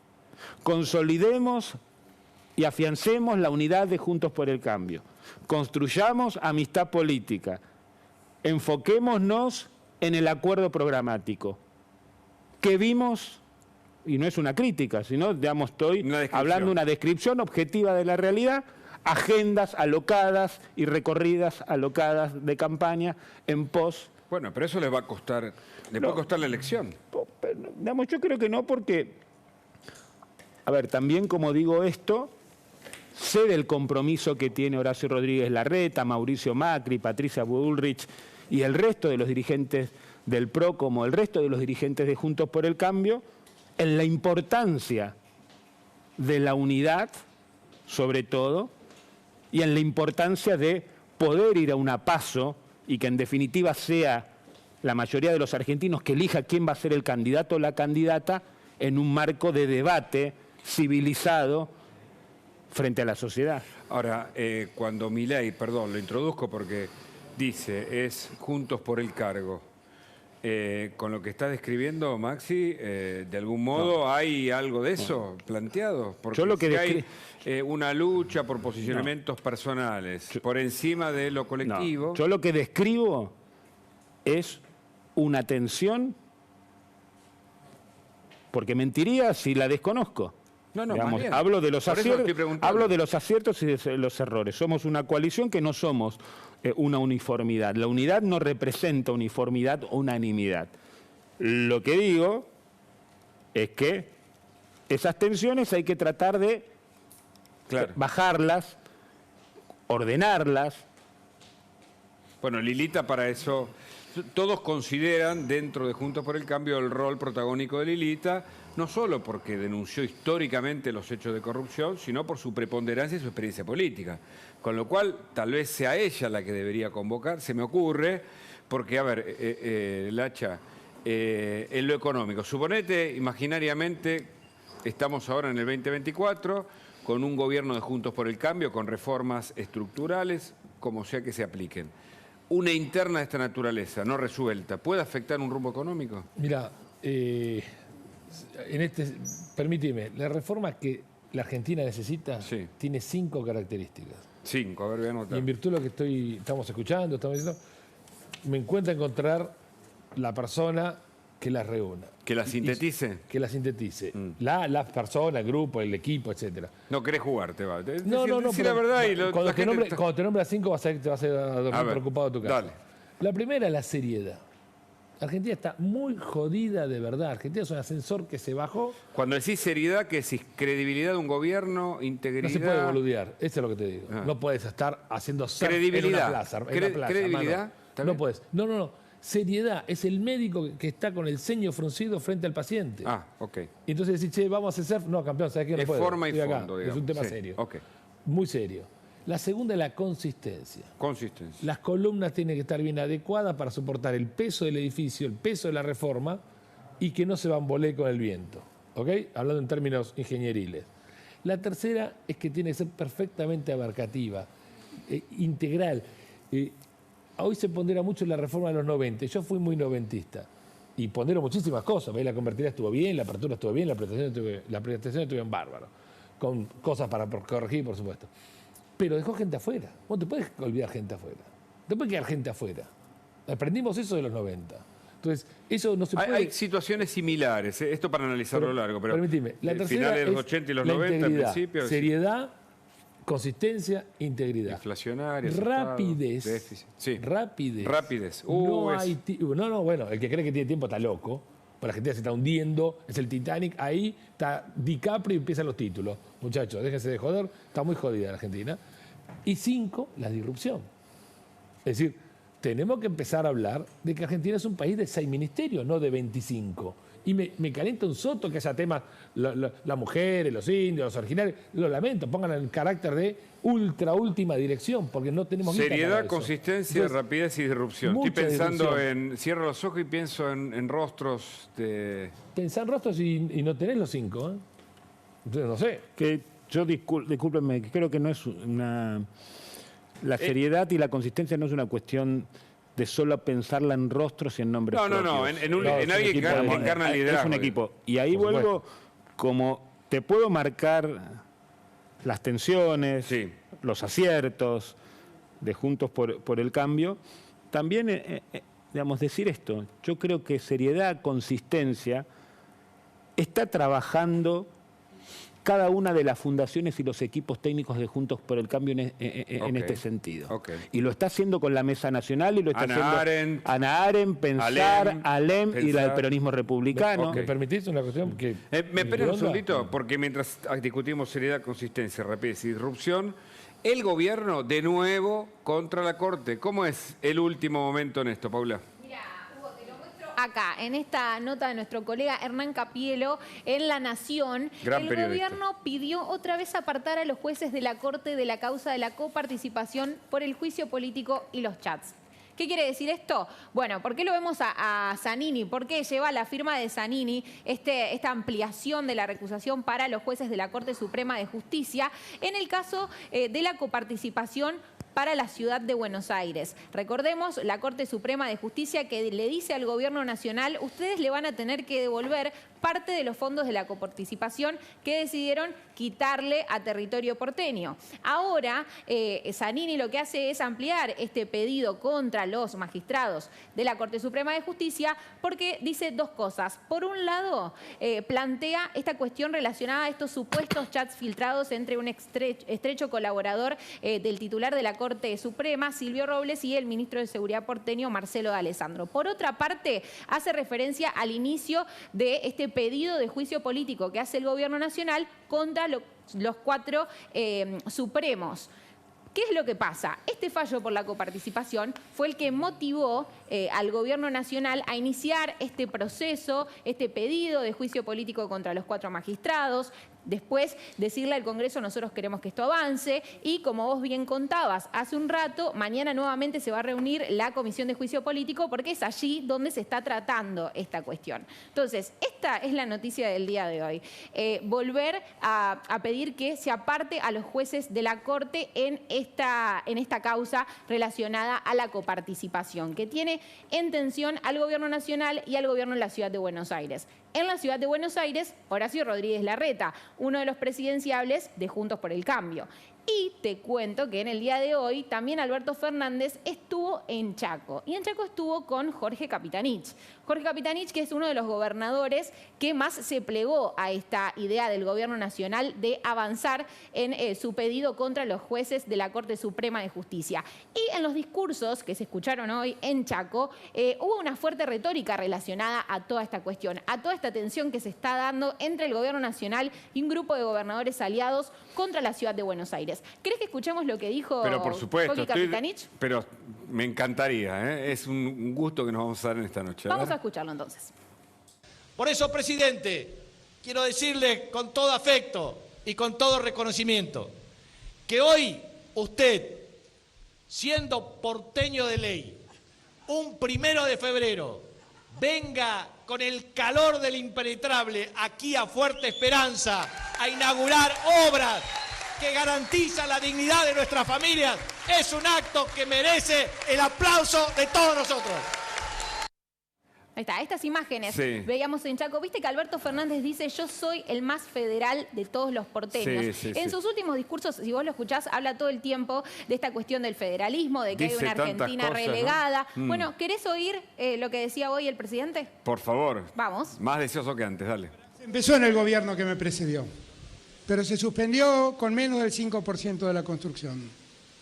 Y con todo el dinero que no se utilizó para terminar ese acueducto, que hoy le estaría dando agua potable a 400.000 familias, se construyó el Paseo del Bajo en el Puerto Madero para aliviar el tránsito de Puerto Madero, el barrio en el que yo vivo. Pero realmente, o yo vivía, pero realmente era la prioridad de la Argentina tener un Paseo del Bajo, o era la prioridad de la Argentina llevar agua a 400.000 familias del norte argentino. Bueno, y acá lo hemos Sí. plasmado, ¿eh? Lo que te muestro acá atrás y los Sí. discursos que se dieron hoy en Chaco que intensifican esta cuestión, por un lado, contra la Corte Suprema de Justicia, pero que esto está relacionado con la coparticipación y con la relación entre el Gobierno Nacional y el Gobierno de la Ciudad de Buenos Aires. Hace poquitos días, aquí en este mismo canal, mostrábamos las imágenes de pobladores del Chaco que tienen agua que no se puede tomar. Hay una empresa privada que pone tanques en lugares, en localidades, que se agotan y después te los venden en bidones. Las denuncias sobre la falta de agua en el Chaco es escandalosa. El acueducto, por supuesto, ¿cómo se va a llamar? Néstor Kirchner. Pero no está terminado porque además el presidente en condicional dice le daría agua, le daría a 400.000 personas.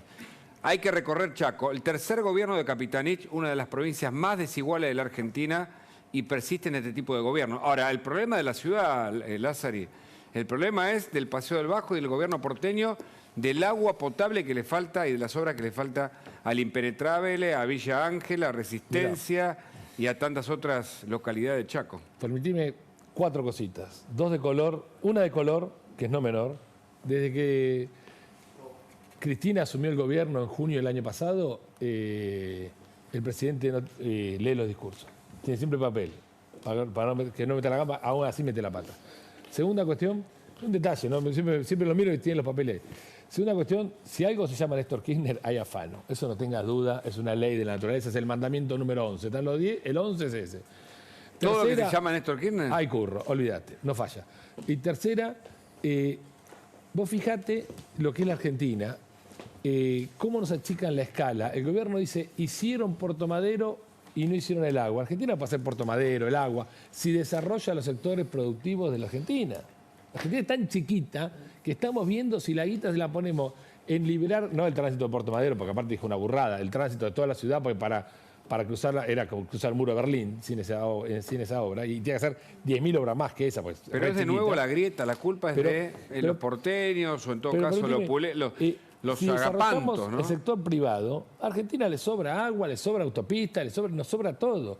Y una cuestión no menor, estamos rompiendo la democracia, estamos rompiendo la corte, la división de poderes por la coparticipación. La coparticipación no debe existir. Si bien está en la Constitución, que no entendió nada los constituyentes en poner la coparticipación en la Constitución, la coparticipación es un sistema de recaudación para cuando no había tecnología, de la década del 30. Claro. Entonces recauda la nación y reparte a la provincia. Y cada tanto, viste, vos sos amigo, vos no te doy, qué sé yo. Hoy con la tecnología, con esto, la coparticipación está acá.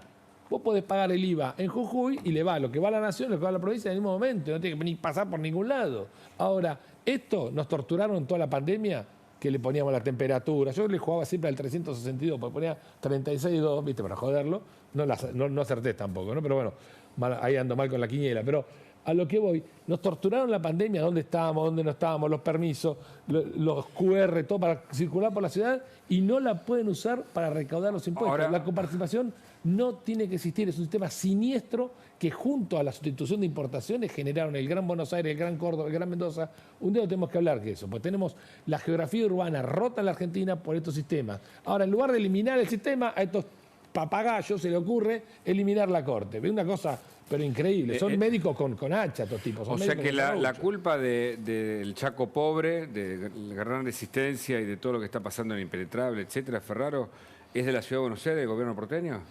Pero el presidente es un mentiroso. Es un mentiroso porque, primero, el Paseo del Bajo, él no puede desconocer que la ciudad tuvo financiamiento internacional cuando la Argentina, de alguna manera, podía conseguir crédito en organismos multilaterales de créditos. Como parte del Paseo del Bajo lo financió la CAF. Y después sigue robándole no solamente a los porteños, porque esta decisión unilateral, intempestiva, contra el jefe de gobierno, contra la ciudad de Buenos Aires, no solamente es quitarle a quienes nacimos o quienes vivimos acá en la ciudad de Buenos Aires, sino a los millones de argentinos que vienen a educarse, que vienen a atenderse a los distintos servicios de salud, que vienen a trabajar o que vienen a divertirse. Entonces, esto también es lo que me parece que tiene que terminar, ¿no?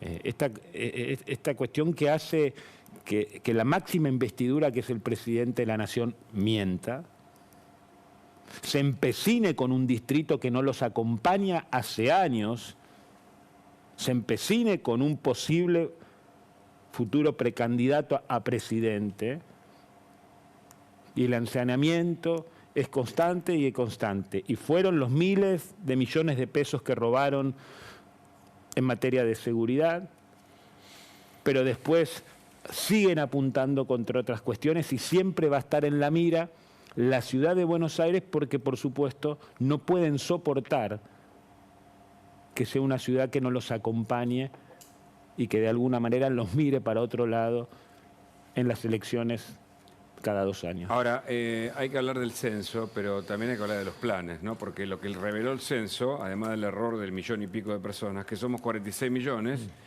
que hay 20 en la provincia de Buenos Aires, entre capital. Son 17 en la provincia, 3 millones en la ciudad, ¿no? El resto de las provincias.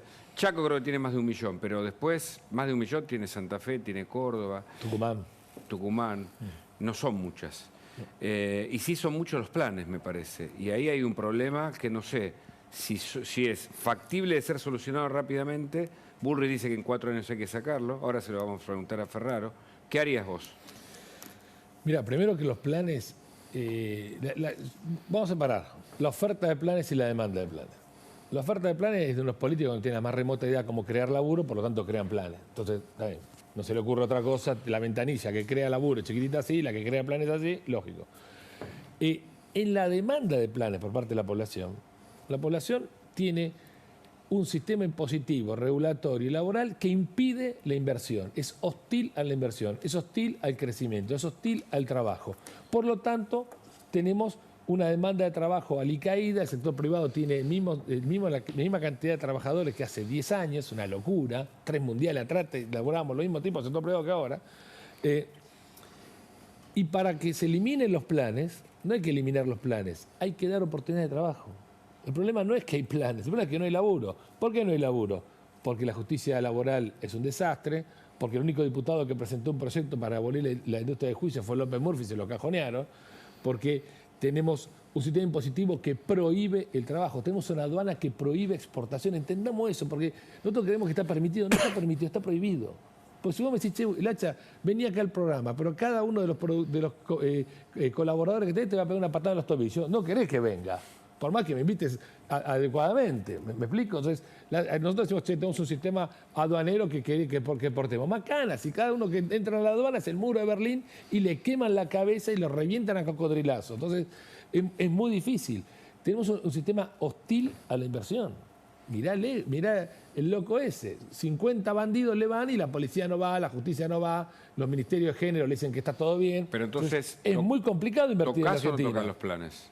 Los planes caen solos cuando queremos laburo, olvídate. Me tiene sin cuidado el tema de los planes. La gente quiere laburar, la gente no quiere planes, olvídate. ¿Sí? En un país, perdóname, en un país de 46 millones de habitantes, vos vas a tener 100.000 vaguitos, es razonable. Y permitir una palabra, 10.000 boludos que tiren piedra en las plazas. Es lo razonable. Ahora, no podés parametrizar a la Argentina por los 10.000 cabezas de termo o los 100.000 vaguitos. El grueso de la gente quiere laburar, quiere un salario normal, quiere llegar a la casa transpirado, decirle a los hijos, perdoná que llegué tarde, pero vengo y acá tengo el pan sobre la mesa. Tiene la dignidad. Estoy seguro de eso. Obviamente tenés a los Grabois, tenés a todos los parásitos que van a existir siempre. Ahora, cuando vos rompés el sector privado, no tenés posibilidad de generar laburo. Si no tenés posibilidad de generar laburo, porque en la Argentina no es negocio nada, salvo ir a rasquetearle al Estado, cuando no tenés posibilidad de laburo, no tenés demanda de trabajo. Cuando no tenés demanda de trabajo, la gente tiene que alimentar 2 pibes, va y pide un plan. Es lo lógico. ¿Ferrer? Sí.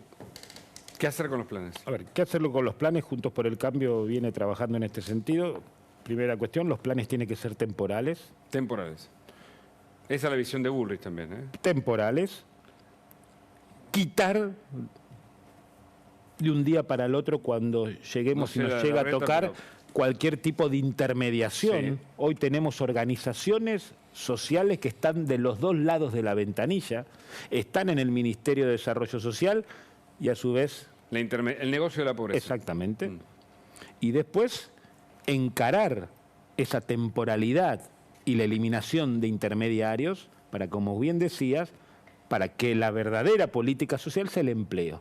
Y la verdadera política social sea el empleo, por supuesto, poniendo en valor la autonomía de las personas, la libertad y, si se quiere, focalizar en lo que es primera infancia, que es totalmente distinto a lo que es el potenciar trabajo, sino que es un derecho garantizado, como ustedes saben, que es la asignación universal por hijos. ¿Eso es reforma laboral? No, eso es generar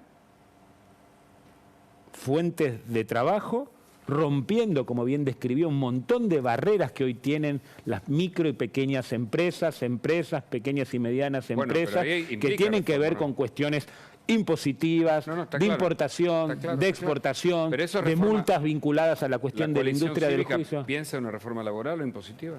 A ver, yo creo que no se reduce, Hugo, en una cuestión de un término reforma o no reforma laboral, sino, digamos, me parece que la complejidad de la herencia que nosotros vamos a tener desde el punto de vista de una ausencia de un plan macroeconómico hace a que podamos abordar estas cuestiones como las están abordando las fundaciones.